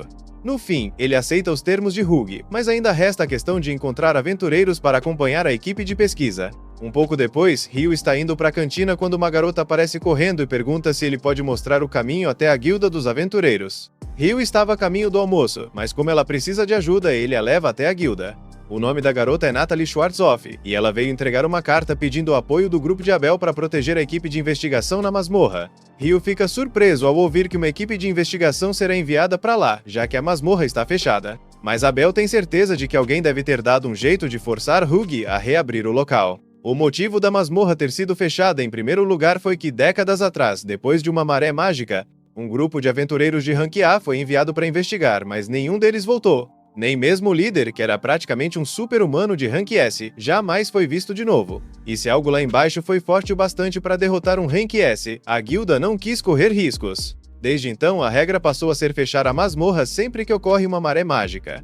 Hugh acha a história interessante, mas também está com fome, então precisa ir. Assim que Hugh sai, Lynn pergunta se Natalie é mesmo da família Schwarzhoff, famosa por sua lendária magia de água. Natalie confirma, então Lynn aproveita para perguntar se ela já ouviu falar de uma magia que permita criar uma parede de gelo à distância. Natalie responde que não tem certeza se algo assim é realmente possível. Então Abel conta que por mais difícil que seja acreditar, Hugh é capaz de criar uma parede de gelo a 40 metros de distância. Aproveitando o assunto, ele avisa a todos que sob nenhuma circunstância devem brigar com Hugh. E se algum dia acabarem enfrentando ele, a única opção é desistir e se render, porque não teriam chance, mesmo que todos atacassem juntos. Abel também diz a Natalie que se algum dia precisar de ajuda e não encontrar nenhum deles, pode procurar Hugh. 3 dias se passam e os amigos de Hugh finalmente voltam da missão, trazendo 2 minérios de cobre mágico. Hugh paga a eles 90 moedas de ouro no total, e eles ficam muito agradecidos, já que não precisarão trabalhar por um bom tempo com tanto dinheiro. Enquanto isso, lá na masmorra, a equipe de investigação já conseguiu chegar até o 7º andar. Mas de forma estranha, ainda não encontraram nenhum monstro, então continuam avançando. Eventualmente acabam se deparando com um quadrado negro na lateral da parede. Nenhum deles faz ideia do que aquilo seja, já que nunca viram nada parecido antes. Clive fica empolgado, já que é uma anomalia perfeita para análise. Ele imediatamente ordena que todos montem os equipamentos de medição para enviar dados de volta à superfície. E assim que o fazem, a equipe de análise, incluindo Natalie, começa a examinar os dados para tentar identificar a anomalia. No entanto, assim que a equipe de Clive enfia o medidor de monodensidade através do portal, todos ali são instantaneamente teleportados e a equipe da superfície perde contato com eles. Quando eles finalmente percebem o que está acontecendo, se veem no meio de uma planície coberta de grama. Felizmente, ninguém parece estar ferido. Mas eles não têm a menor ideia de onde estão e também não conseguem ver Clive nem a equipe de pesquisa em lugar algum. Em outro ponto do campo, Clive já havia ordenado à sua equipe que começasse a coletar dados sobre o ambiente assim que possível.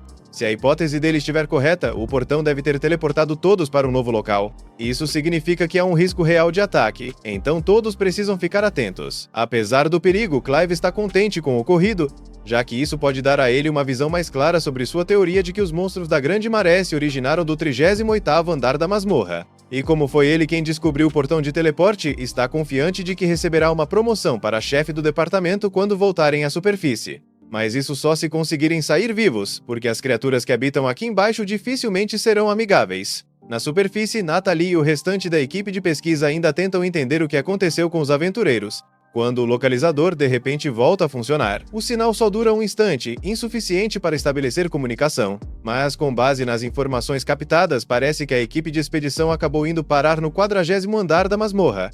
O problema é que isso não faz sentido, já que estavam no 10º andar instantes atrás. Nesse momento, um homem chamado Christopher entra na tenda.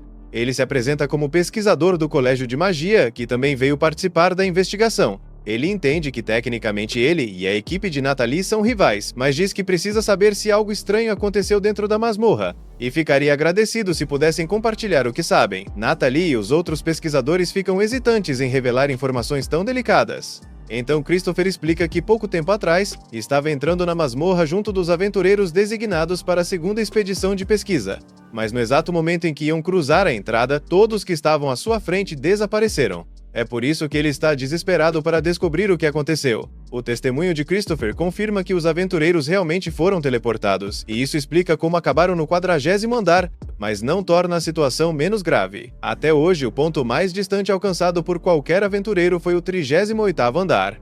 e disse que a partir desse nível, mesmo grupos de nível alto teriam dificuldade para sobreviver, muito menos as equipes de nível C e D que entraram. Felizmente, o grupo de Abel estava entre os enviados na primeira expedição. Isso significa que ele e seus companheiros devem ser capazes de proteger os outros por um tempo. Mas as coisas vão se complicar rapidamente se não encontrarem logo uma maneira de resgatá-los. Quando Natalie ouve que Abel e todo o grupo dele estão presos na masmorra, lembra que ele lhe disse antes de partir. Então corre até a biblioteca para encontrar Ryu e pedir sua ajuda. Enquanto isso, na guilda, Nena entra no escritório de Hugh e informa que algo deu errado com a investigação. A equipe enviada desapareceu ao entrar e todo o contato foi perdido.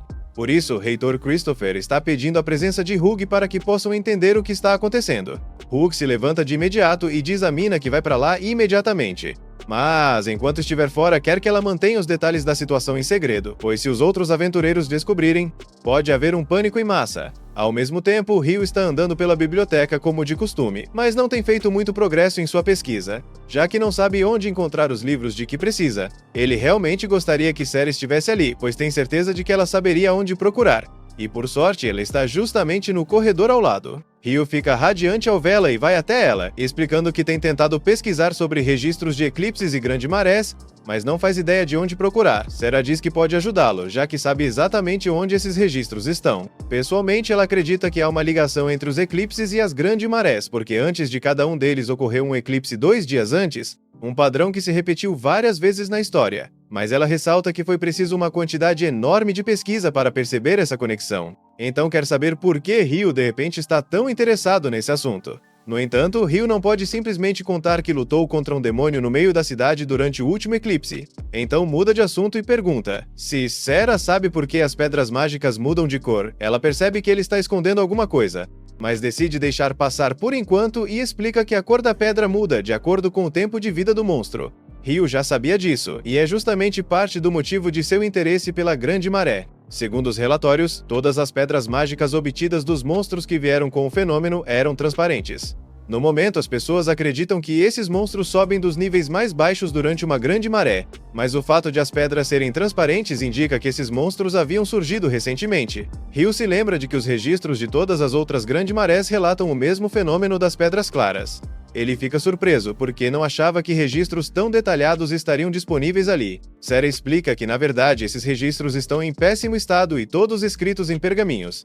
Por isso, nem mesmo os bibliotecários têm conhecimento deles. Mas ela sabe exatamente onde eles estão, então pode mostrar a eles se quiser. Enquanto isso, do lado da equipe de investigação, eles ainda não conseguiram descobrir onde estão. E levando em conta que foram teleportados até ali, já nem tem certeza se ainda estão dentro da masmorra. Arthur pergunta aos pesquisadores se conseguiram fazer algum dos equipamentos funcionar de novo, e é informado que o transmissor voltou a operar, então a equipe da superfície deve conseguir localizá-los agora. Os outros acham que isso significa que logo alguém virá resgatá-los, mas Arthur não está tão confiante assim.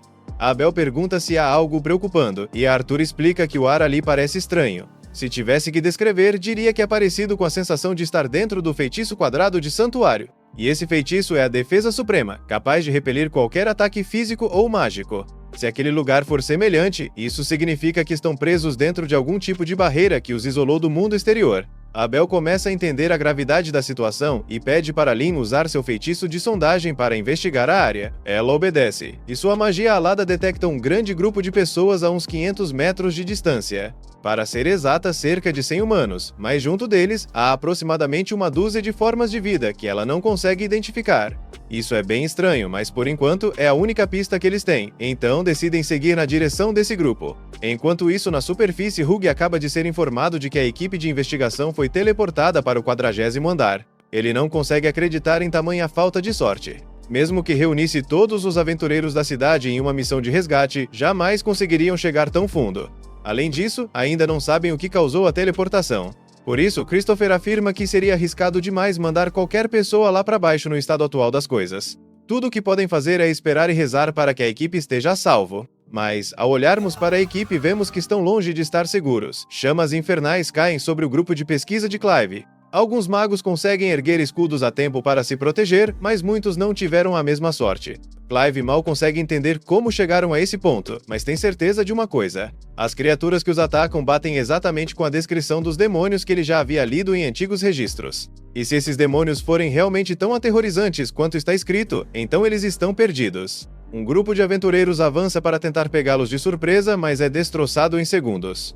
Os que sobrevivem acabam reduzidos a cinzas logo depois. O grupo de Abel chega à cena e fica horrorizado com o massacre diante dos olhos. Rhea reconhece os monstros imediatamente e avisa que, de acordo com os registros, demônios são inimigos de deuses e anjos, muito mais fortes que qualquer humano comum. Derrotar um deles não é nada simples. Todos querem entender por que haveria demônios em um lugar como aquele, mas Arthur diz que isso pode ficar para depois. O importante agora é salvar a equipe de Clive. Ele ordena que todos os magos se preparem para um ataque em pinça. Assim, quando Clive e seus homens estão prestes a ser dominados, uma chuva de lanças mágicas atravessa os 3 demônios que os atacavam. Os magos lançam todos os feitiços de longo alcance que conhecem, e o número de ataques é suficiente para romper as defesas dos monstros. Mas ainda restam muitos outros, então Arthur ordena que todos se preparem para lançar outra rajada. Os demônios tentam revidar com bolas de fogo, mas os magos já haviam preparado um escudo, então conseguem contra-atacar sem interrupção. Do jeito que as coisas estão indo, Arthur acha que seria possível vencer se conseguirem manter esse ritmo. Mas o problema é que os magos têm mana limitada, e provavelmente ficarão sem energia antes de derrotarem todos os inimigos.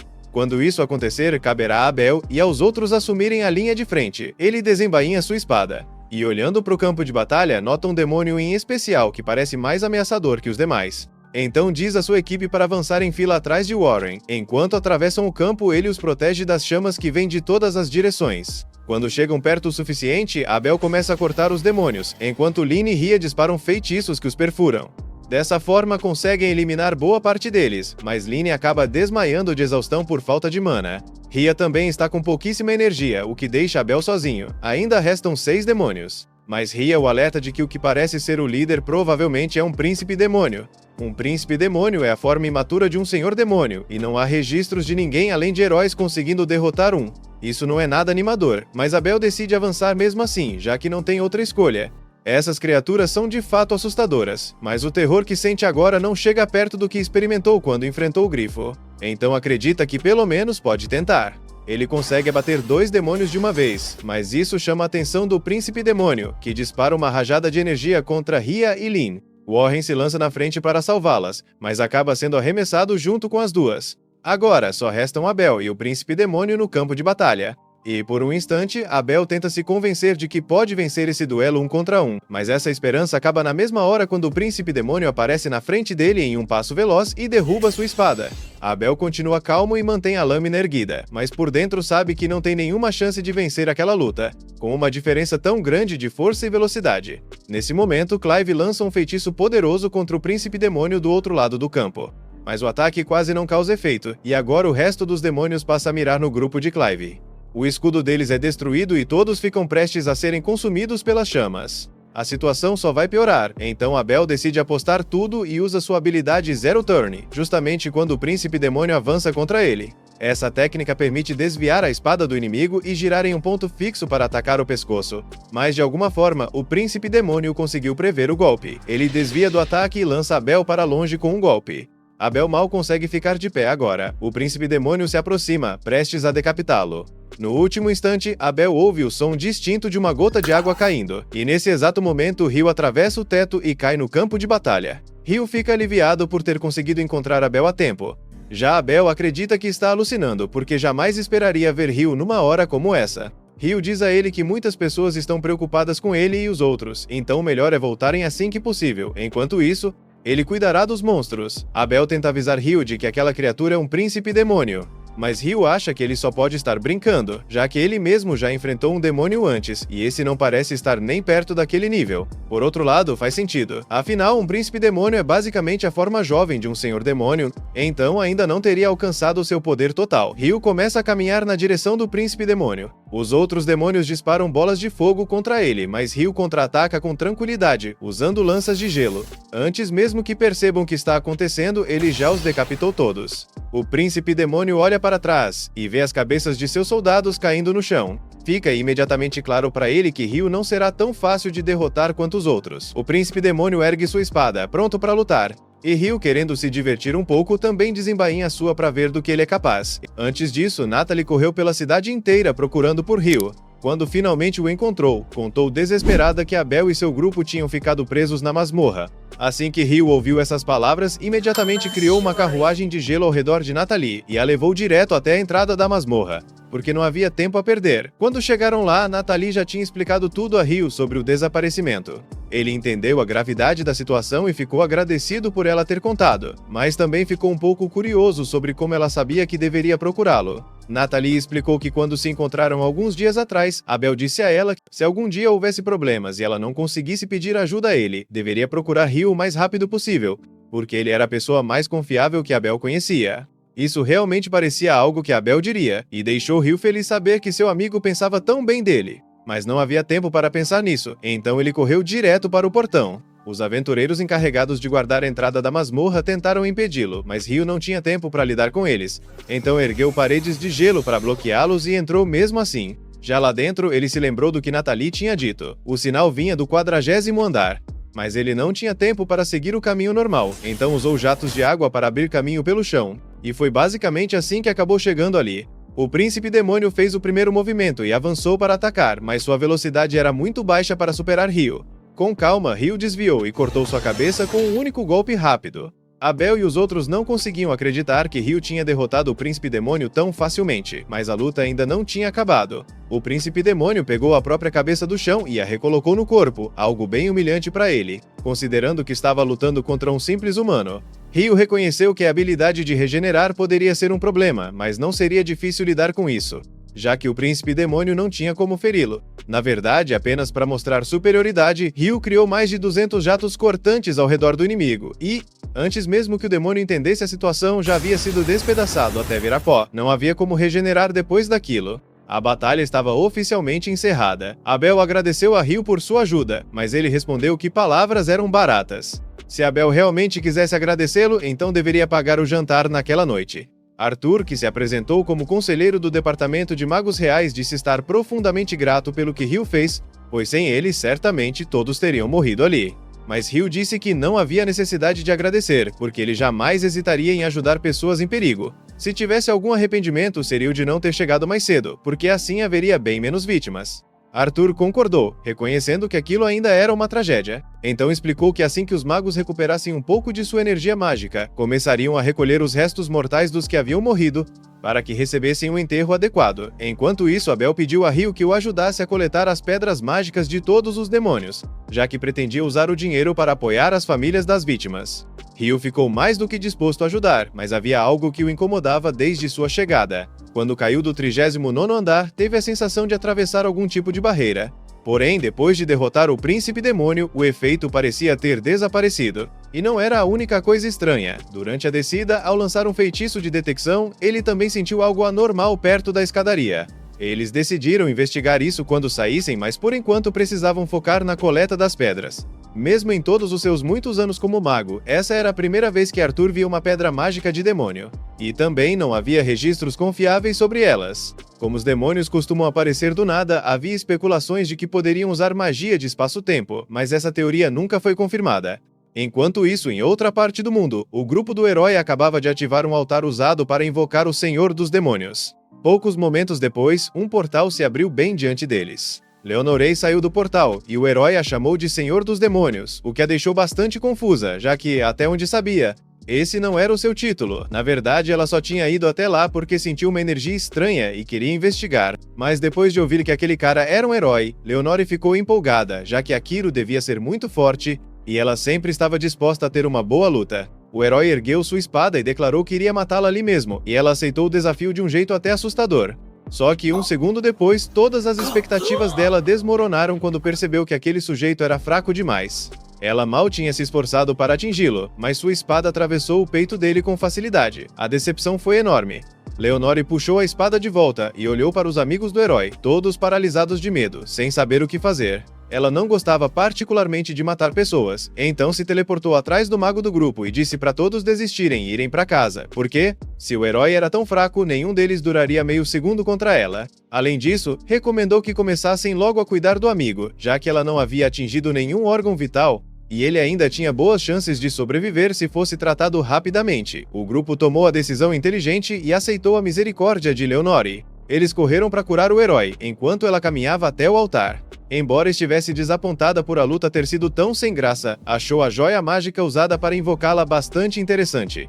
Isso já tornava a viagem válida para ela. Leonore teleportou a joia para seu espaço de armazenamento, mas o herói gritou para o Senhor dos Demônios esperar. Ela já estava cansada daquele mal-entendido, então disse a todos que não era a Senhora dos Demônios. O grupo ficou chocado, porque, se ela não era o Senhor dos Demônios, como poderia ser tão forte? Leonore não soube muito bem como responder, já que da perspectiva dela, o problema era que o grupo do herói era simplesmente fraco. Ainda assim, deu algum crédito a eles, dizendo que no nível em que estavam, provavelmente conseguiriam derrotar o verdadeiro Senhor dos Demônios se trabalhassem juntos. Mas ela mesma era muito mais forte que ele. O herói não conseguia aceitar a ideia de que existiam seres mais fortes do que o Senhor dos Demônios, porque, como um simples humano, como poderia competir contra isso? Leonore então comentou que já havia conhecido pessoalmente um humano tão forte quanto ela. O nome dele era Ryu, se lembrava bem, e lutar contra ele tinha sido muito divertido. Se tivesse que comparar em escala de poder, diria que Ryu era 10.000 vezes mais forte do que o herói era agora. Depois disso, Leonore se teleportou, deixando o grupo do herói para seguir com o resto do dia. Ao mesmo tempo, de volta à masmorra, Ryu e os outros aventureiros estavam a caminho da escadaria para retornar à superfície. Quando chegaram, Ryu mostrou a Arthur a anomalia que havia mencionado antes. Parecia uma joia mágica, mas Arthur nunca tinha visto nada parecido e não sabia para que servia. Ele decidiu levá-la de volta para a superfície e analisá-la com calma, guardou a joia em uma bolsa de armazenamento e o grupo continuou a jornada. Todos acabaram conseguindo voltar à superfície, e Hugh começou os preparativos para cuidar dos aventureiros feridos. Enquanto isso, Malice encontrou com Abel e os outros para confirmar se estavam bem, e Abel agradeceu pela rapidez dela em buscar Ryu, pois, se não fosse por isso, eles nunca teriam conseguido voltar. As coisas estavam se resolvendo bem, e Hugh ficou aliviado por Abel e os demais terem sobrevivido, já que, se tivessem morrido lá embaixo, seria uma grande catástrofe. No entanto, ele ainda tinha algo a esclarecer. Chamou a atenção de Ryu e exigiu saber por que ele havia ignorado os guardas e entrado na masmorra, mesmo sabendo que era proibido. Ryu não esperava que Hugh fosse cobrar isso naquele momento, então pediu desculpas por ter quebrado as regras. Mas Arthur interveio e pediu a Hugh que pegasse mais leve, porque se Ryu não tivesse agido daquela forma, nenhum deles teria voltado vivo. Hugh ficou chocado ao ouvir isso e perguntou a Arthur o que ele queria dizer, mas Arthur não quis explicar em público. Pediu que fossem a uma tenda privada para conversar. Assim que ficaram a sós, Arthur contou a Hugh tudo o que havia acontecido na masmorra, incluindo os demônios e o príncipe demônio. Hugh mal podia acreditar no que estava ouvindo, já que o surgimento de demônios numa época como aquela era insano, e o simples fato de terem sobrevivido já era um milagre. Ele presumiu que Abel tinha se esforçado muito para proteger a todos. Arthur concordou que Abel realmente havia mostrado uma performance incrível, mas até ele não foi páreo para o príncipe demônio. Quando já estava a segundos da morte, foi Ryu quem apareceu e mudou tudo. Hugh ainda estava tentando processar essas informações, porque sabia que Ryu era talentoso, mas ele não fazia ideia de que aquele garoto era capaz de enfrentar sozinho um príncipe demônio. No entanto, Arthur disse que enfrentar não era a palavra certa para descrever aquilo, já que o que Ryu fez foi nada menos que um massacre unilateral. Ele conseguiu eliminar o príncipe demônio e todos os seus subordinados restantes em questão de segundos, e o nível de magia que demonstrou foi realmente assustador. Depois do que testemunhou, Arthur disse a Hugh que a partir de agora, a prioridade deles deveria ser garantir que Ryu continue em bons termos com o país, porque seria catastrófico se ele se tornasse inimigo. Nesse ponto, Arthur pediu a cooperação de Hugh para apagar todas as evidências da força de Ryu do relatório oficial, já que não poderiam deixar aqueles aristocratas idiotas descobrirem sobre ele e tentarem forçá-lo a fazer coisas absurdas. Na manhã seguinte, Ryu estava andando pela cidade quando sentiu um cheiro delicioso por perto. Seguindo o aroma, chegou a um restaurante local especializado em curry, e para sua surpresa encontrou Sarah já sentada lá. Sarah também ficou surpresa ao vê-lo, mas não podia culpá-lo por ter vindo, afinal, o curry dali era o melhor. Os dois fizeram seus pedidos e, aproveitando a chance de conversar, Sarah perguntou onde Ryu morava. Ele explicou que estava ficando nos dormitórios da guilda, o que a surpreendeu, já que normalmente só novatos moram lá. Mas Ryu ainda era tecnicamente um novato, ele apenas foi promovido para Rank D no mesmo dia em que se registrou como aventureiro. Sarah ficou impressionada, pois promoções instantâneas eram raras, mas como ela conseguia perceber que Ryu era mais forte do que parecia, aquilo fazia sentido. Quando terminaram a refeição e saíram, Ryu perguntou a Sarah por que nunca havia na guilda, mesmo sendo uma aventureira. Ela respondeu que era uma história meio longa, mas basicamente tinha um contrato de longo prazo na capital real. Então quase nunca precisava ir até a guilda. Disse também que era instrutora de espada da Ordem de Margaret. E já que estavam nesse assunto, perguntou se Ryu tinha planos para depois, porque gostaria de ter um duelo amistoso com ele. Poucos minutos depois, os dois estavam na arena de treinamento, prontos para começar a batalha. Mas, antes de iniciarem, Ryu perguntou como Sera sabia que ele usava espada, já que ele era um mago. Ela explicou que percebeu pela forma como ele se movia e pela postura dele. Além disso, não era incomum que magos lutassem usando mais do que apenas magia. A luta começou, e Sera avançou contra Ryu em uma velocidade incrível, mas ele conseguiu reagir a tempo e contra-atacar. Sera ficou empolgada, já que quase ninguém conseguia desviar do primeiro golpe dela. Ryu também ficou surpreso, porque não esperava que Sera fosse tão rápida, e aquilo nem era ela lutando a sério ainda. Então ela avisou que agora iria lutar de verdade. Ryu fez o possível para resistir aos ataques implacáveis de Sera, mas mal conseguia acompanhar e logo foi dominado. Quando a luta terminou, Sera abraçou Ryu, animada, porque não fazia ideia de que ele fosse tão talentoso. Poucas pessoas conseguiam resistir tanto tempo contra ela, especialmente considerando que ela estava usando magia do vento para aumentar sua velocidade de ataque, enquanto Ryu não usou magia nenhuma. Ela disse que adoraria continuar treinando com ele, mas precisava dar aula para o filho do Marquês em breve, então tinha que ir. Depois de se despedir de Sera, Ryu decidiu voltar para casa, mas no caminho acabou encontrando Hug. Os dois estavam voltando para a guilda, e Hug pediu para Ryu entrar, pois queria conversar sobre o incidente em que ele entrou na masmorra sem permissão. Hug explicou que não havia motivo para ele ficar nervoso, já que Arthur já o tinha informado de como Ryu havia contribuído para salvar a vida da equipe de investigação, e ele estava realmente grato por isso. Mas, pelas regras, ele ainda precisava aplicar uma punição, então disse a Ryu que tinha um trabalho para ele. Ryu ficou um pouco confuso, já que um trabalho obrigatório parecia algo muito leve para ser considerado punição, mas Hug pediu que ele não pensasse demais sobre isso. Explicou que a tarefa seria uma missão de escolta e envolveria uma viagem de ida e volta até a cidade de Whitmesh. Mas antes de ir para a missão, Neil se aproxima de Ryu e diz que tem um favor a pedir. Sua vila natal recentemente fez um pedido de caçada e ele queria aceitá-lo, mas a missão é classificada apenas para aventureiros de rank D ou superior. Por isso, ele pede para Ryu formar um grupo com ele, assim poderá aceitar a missão. Inicialmente, Ryu não estava interessado em pegar uma missão, já que não precisava da recompensa em dinheiro. Mas quando descobre que eles enfrentarão goblins e esqueletos, ele muda de ideia e aceita, porque vê nisso a chance perfeita de descontar em alguns monstros fracos. Nils não entende muito bem o que Ryu quer dizer com isso, mas fica feliz que ele tenha aceitado ajudar. Então eles vão até o escritório do mestre da guilda para avisar que irão assumir a missão. Ele permite sem problemas, mas avisa que outras duas equipes já falharam antes. Uma delas era a Rank E e a outra Rank D, o que deixa Ryu surpreso, já que parece estranho um grupo de Rank D ter tanta dificuldade contra simples goblins e esqueletos. Mas de acordo com os relatórios, a missão não falhou por causa dos monstros, e sim porque os aldeões se recusaram a cooperar. Basicamente, parece que a vila não gosta de forasteiros. Nils, porém, não acredita nisso, já que cresceu lá. Ele sabe que o povo não é muito caloroso, mas também nunca foi hostil com estranhos. Ele não entende por que os aldeões estariam agindo assim, mas não adianta especular, apenas pede para que todos tomem cuidado, já que o último grupo que falhou na missão relatou ter enfrentado cerca de 30 esqueletos e acabou gravemente ferido. Ainda assim, com Ryu no time, provavelmente não há com o que se preocupar. Além disso, Ryu ainda tinha alguns dias antes de precisar sair em uma missão de escolta, então teria bastante tempo para concluir essa caçada e voltar. Eles partem imediatamente depois de receber a permissão da guilda. Após meio-dia de caminhada, o grupo chega à vila natal de Nils, Cat. Assim que chegam, os moradores recebem Nils de volta com sorrisos calorosos, o que surpreende Ryu, já que ele estava convencido de que Nils havia se tornado aventureiro por ter sido expulso de sua vila por algum motivo. Nils fica indignado com a ideia de que Ryu pensa tão mal dele. É verdade que ele causou problemas no passado, mas não quer falar sobre isso agora. Ele os guia até a casa do prefeito para discutirem a missão e logo chegam lá. Nils entra primeiro, e Bolan fica radiante em vê-lo, já que fazia um ano desde que ele havia deixado a vila. Em seguida, nota os outros na porta. Então Nils os apresenta como seus companheiros de grupo, e todos se sentam para discutir os detalhes da missão. Bolan fica aliviado em saber que Nils e seu grupo vão lidar com a situação, já que ele conhece bem os costumes da vila. Mas nesse ponto, Nils pergunta se é verdade que a vila não cooperou com os últimos aventureiros enviados. Bolan decide explicar o que aconteceu. Ele conta que há algum tempo esqueletos começaram a aparecer na beira da Floresta Leste. No começo eram apenas alguns, mas logo a floresta estava infestada deles. Então, Bolan decidiu solicitar ajuda. A primeira equipe que chegou até ali partiu para resolver o problema, mas infelizmente acabou levando a luta para um lugar que não deveria.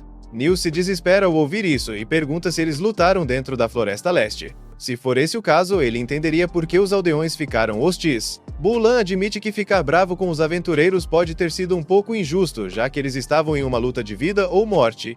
Mas todos ficaram muito inquietos com o fato de sangue ter sido derramado naquela parte da floresta. Nils percebe que os outros não fazem ideia do que ele e Bulan estão falando, então explica que isso envolve um dos maiores segredos da vila. Infelizmente, ele não pode dar mais detalhes sem antes obter permissão dos anciãos. Então, pede que tenham paciência e esperem até que ele converse com eles. Enquanto isso, os demais são convidados a descansar na casa de Nils junto com seus irmãos.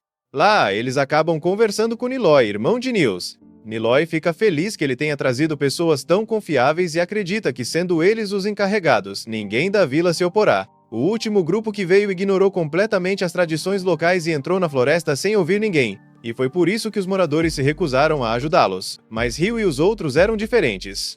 Nesse momento, Nils retorna da reunião com o conselho, e resumindo, eles receberam permissão para começar a caçada. Então, Nils sugere que comecem procurando goblins durante o dia, e depois lidem com os esqueletos. Ele também recebeu permissão para contar aos outros o segredo da vila, mas pede que todos prometam guardar silêncio sobre o que estão prestes a ouvir. Todos concordam em manter segredo. Então Nils explica que há duas coisas especiais sobre a vila.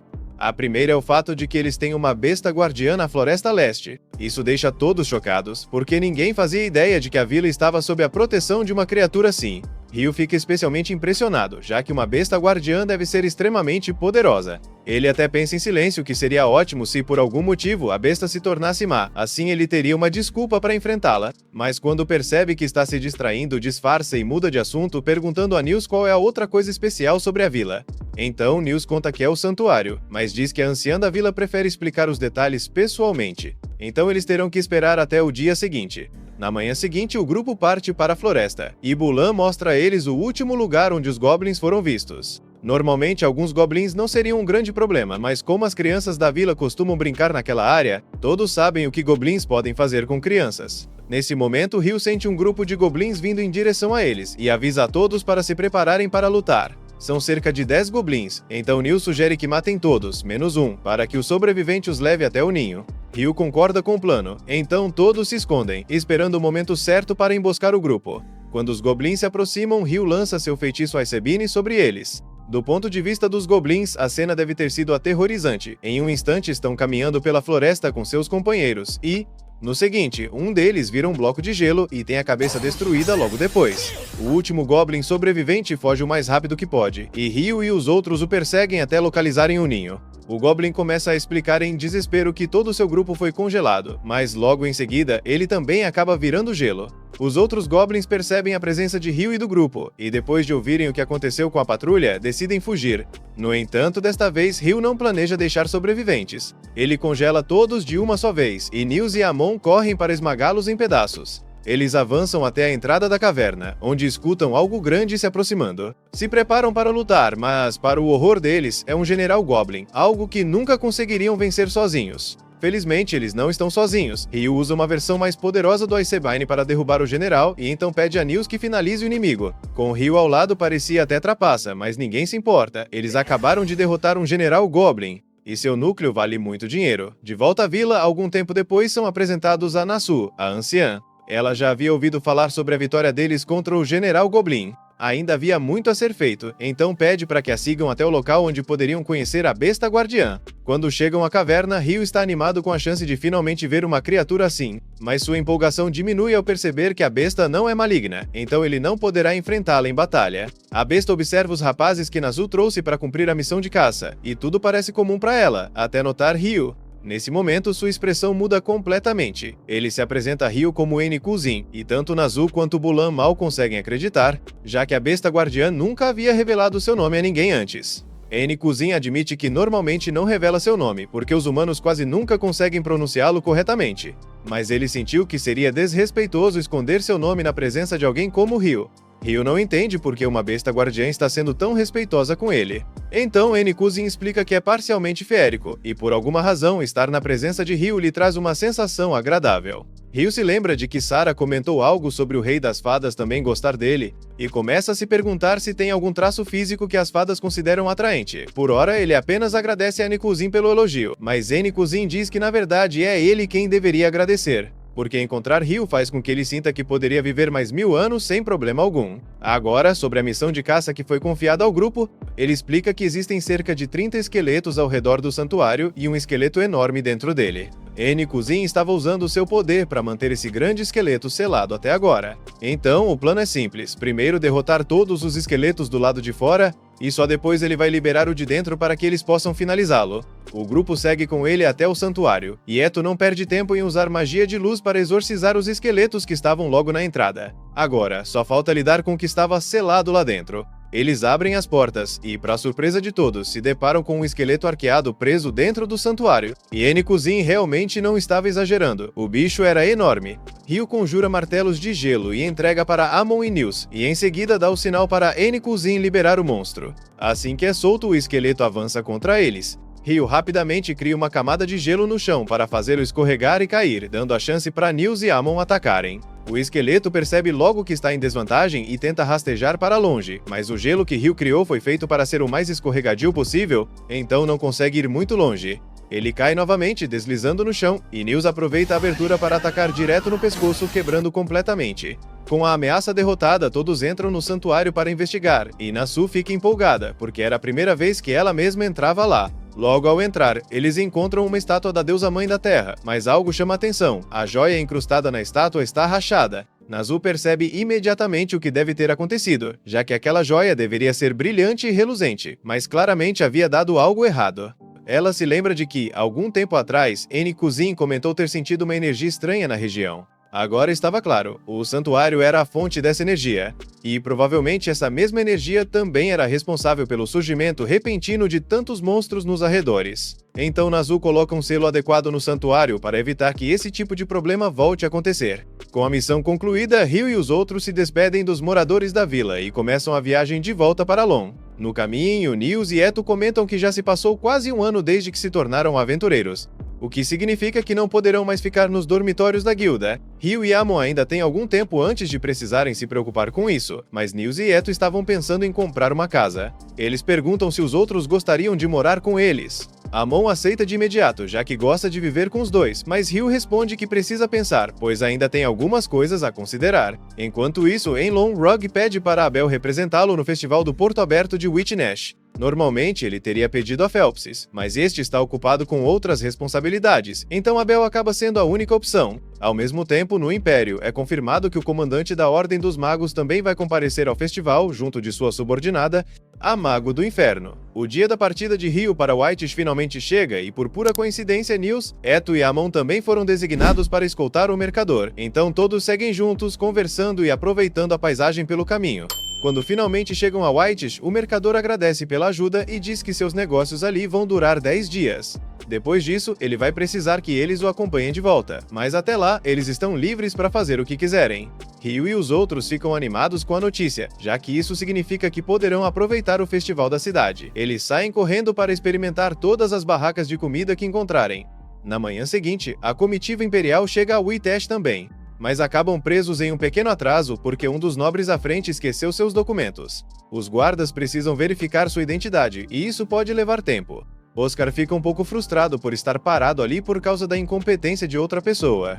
Mas como não há nada que ele possa fazer, decide apenas esperar. Enquanto ele e Jürgen estão sentados na carruagem, Jürgen pergunta qual é o verdadeiro propósito dessa missão. Tecnicamente, eles estão ali apenas para o festival, mas Oscar acha difícil acreditar que o rei enviaria ele e o comandante só para aproveitar as festividades. Não dá para ter certeza das reais intenções do rei, mas Oscar acha possível que o monarca queira resolver algum trabalho sujo enquanto a princesa Fiona estiver presente. O rei sempre foi muito apegado à princesa, tanto por ela ser sua filha mais nova quanto pelo fato de ser extremamente talentosa para sua idade. Talvez ele queira poupá-la por enquanto, de testemunhar a verdadeira brutalidade de ser um governante. Quanto ao que essa brutalidade pode significar, a suposição de Oscar vale tanto quanto a de qualquer outra pessoa. Mas existe a possibilidade de que o imperador queira eliminar os nobres que se opõem à família real. Ainda assim, oficialmente, o único trabalho de Oscar é proteger Fiona, então os planos do imperador não são da conta dele. Naquela noite, acontece um banquete com a presença do príncipe Conrad e da princesa Fiona, reunindo todos os nobres. Conrad pede desculpas à irmã por tê-la arrastado para o evento, já que sabe que ela não gosta desse tipo de reunião. Mas ela responde que não é nada demais. Conrad insiste, dizendo que ela deve estar exausta e se oferece para cuidar do resto sozinho. Fiona, então fica livre para ir dormir, e essa é a melhor notícia que ela ouviu o dia todo. Ela praticamente desaba na cama, enquanto sua dama de companhia, Marie, a ajuda a soltar o vestido. Fiona realmente odeia ter que ir a todos esses banquetes formais, porque se sente muito mais à vontade treinando no pátio. Ela não entende como o irmão consegue lidar com a enxurrada constante de convidados e ainda encontrar tempo para cuidar dela. É difícil acreditar que ele seja apenas 3 anos mais velho. Ela gostaria de ter o mesmo carisma que ele, mas Marie lembra que Fiona tem seus próprios talentos. Quase ninguém no reino é capaz de competir com ela em habilidades com a espada ou em magia, e ela deveria se orgulhar disso. No dia seguinte, Hugh e os outros saem para aproveitar mais um pouco do festival. Durante o desfile, eles notam Abel sentado na arquibancada dos convidados especiais, e ele parece muito nervoso porque a princesa Fiona está sentada bem ao lado dele. Nesse momento, Hugh vê Ria e o restante do grupo de Abel e pergunta por que Abel está lá em cima, sentado junto da princesa. Ria explica que Abel foi chamado para substituir o mestre da guilda como representante no festival, mas só até Hook chegar dali há alguns dias. Lynn observa as arquibancadas e percebe que há uma poderosa barreira de vento protegendo os convidados, muito mais forte do que uma barreira comum deveria ser. Aparentemente, a família do Lorde de White's possui um artefato mágico capaz de gerar barreiras poderosas, mas com uma eficiência de energia terrível, ou seja, custa muito caro mantê-la ativa. Normalmente não a usariam, mas com a presença da família imperial é necessário reforçar as defesas ao máximo, afinal, se algo acontecesse com alguém como a princesa Fiona, isso poderia provocar uma guerra. Falando na princesa, Ria comenta que Fiona é a comandante da divisão de magos do Império. E se ela está presente, isso significa que seu tenente, o Mago do Inferno Oscar, também deve estar. Hugh acha o título muito legal e pede para Ria contar mais sobre esse Mago do Inferno. Ela explica que ele é capaz de incinerar 1000 soldados em um instante e até mesmo já matou um Wyvern com um único ataque. Algo impossível para qualquer outro mago, exceto Hugh. Depois de tudo que ouviu sobre ele, Ria prefere não se envolver com Oscar e ainda avisa Hugh e os outros para se manterem longe dele também. Mas literalmente 10 segundos depois, Hugh esbarra sem querer em Oscar na rua.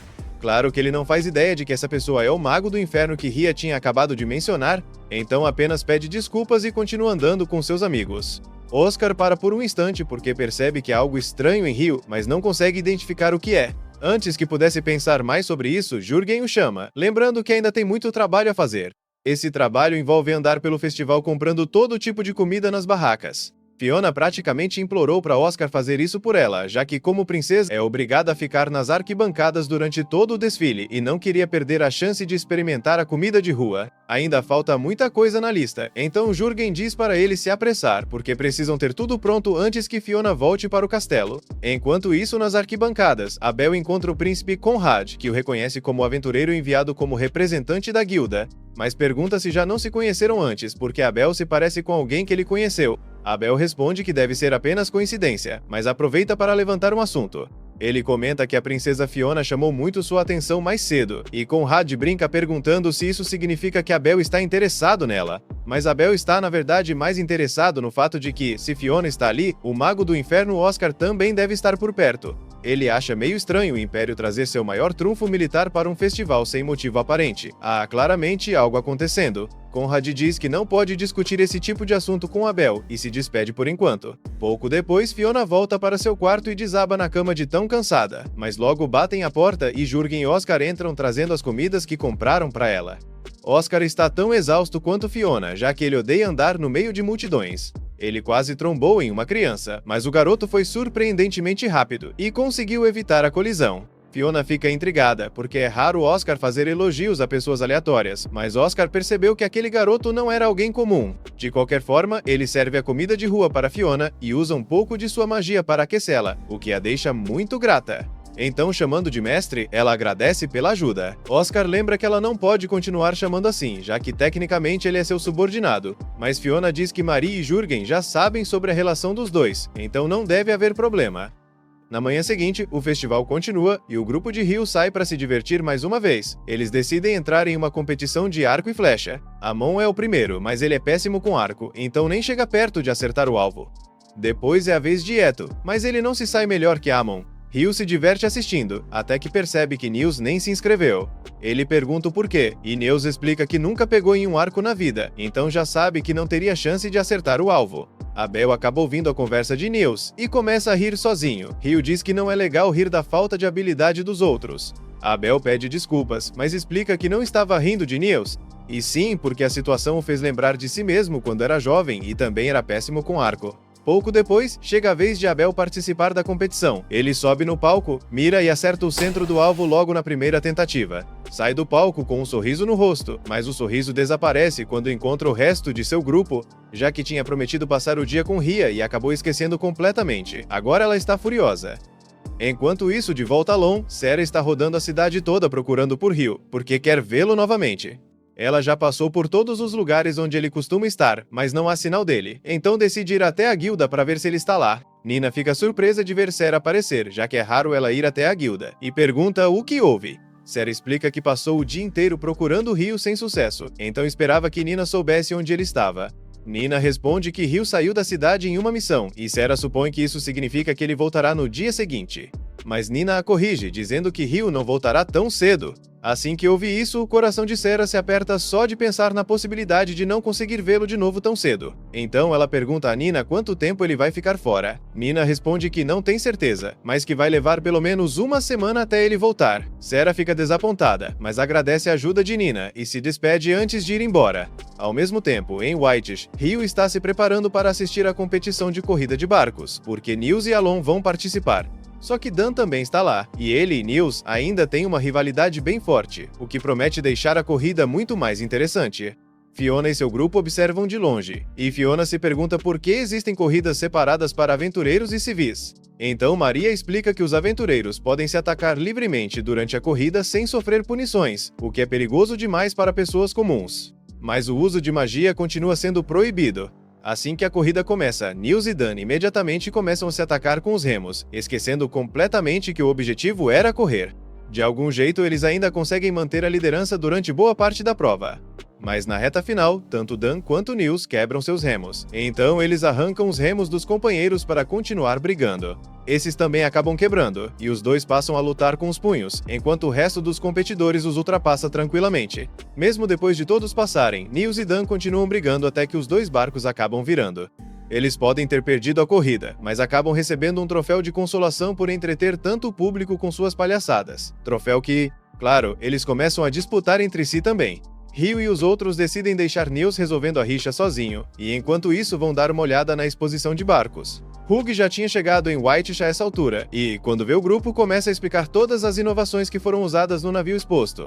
Ele funciona com pedras mágicas e alquimia, combinando magia de vento e água para se mover. Hug nunca tinha visto aquilo em ação, mas pelo preço de 370 bilhões, espera que seja bom. Depois disso, Ryu, Amon e Eto vão a uma loja de armas, já que Eto queria finalmente comprar uma para poder ser útil em combate.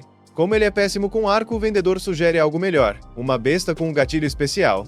Essa arma pode disparar várias flechas em sequência sem precisar mirar com tanta precisão, o que a torna perfeita para Eto. Mais tarde, naquela noite, acontece outro banquete no castelo, e Abel é mais uma vez chamado para representar o mestre da guilda. Ele comparece, mas se sente um pouco desconfortável, já que não foi autorizado a levar nenhuma arma. Ainda assim, com a barreira de proteção ativa, ele acha que não precisa se preocupar com ataques. Mas falando na barreira, na sala de controle, um dos técnicos percebe que algo está errado com o artefato que a mantém. Do jeito que estava, todo o sistema de defesa do banquete poderia entrar em colapso. Ele estava prestes a procurar alguém para consertar quando foi atacado por um grupo misterioso. Pouco depois, a barreira caiu e o banquete foi atacado. Esse foi o fim do 10º episódio. Comenta a palavra parte 11 para mostrar que você chegou até aqui. Assista ao próximo vídeo na tela, se inscreve no canal e ativa o sininho para não perder o próximo capítulo. E lembra, assistir até o fim ajuda muito o canal a crescer.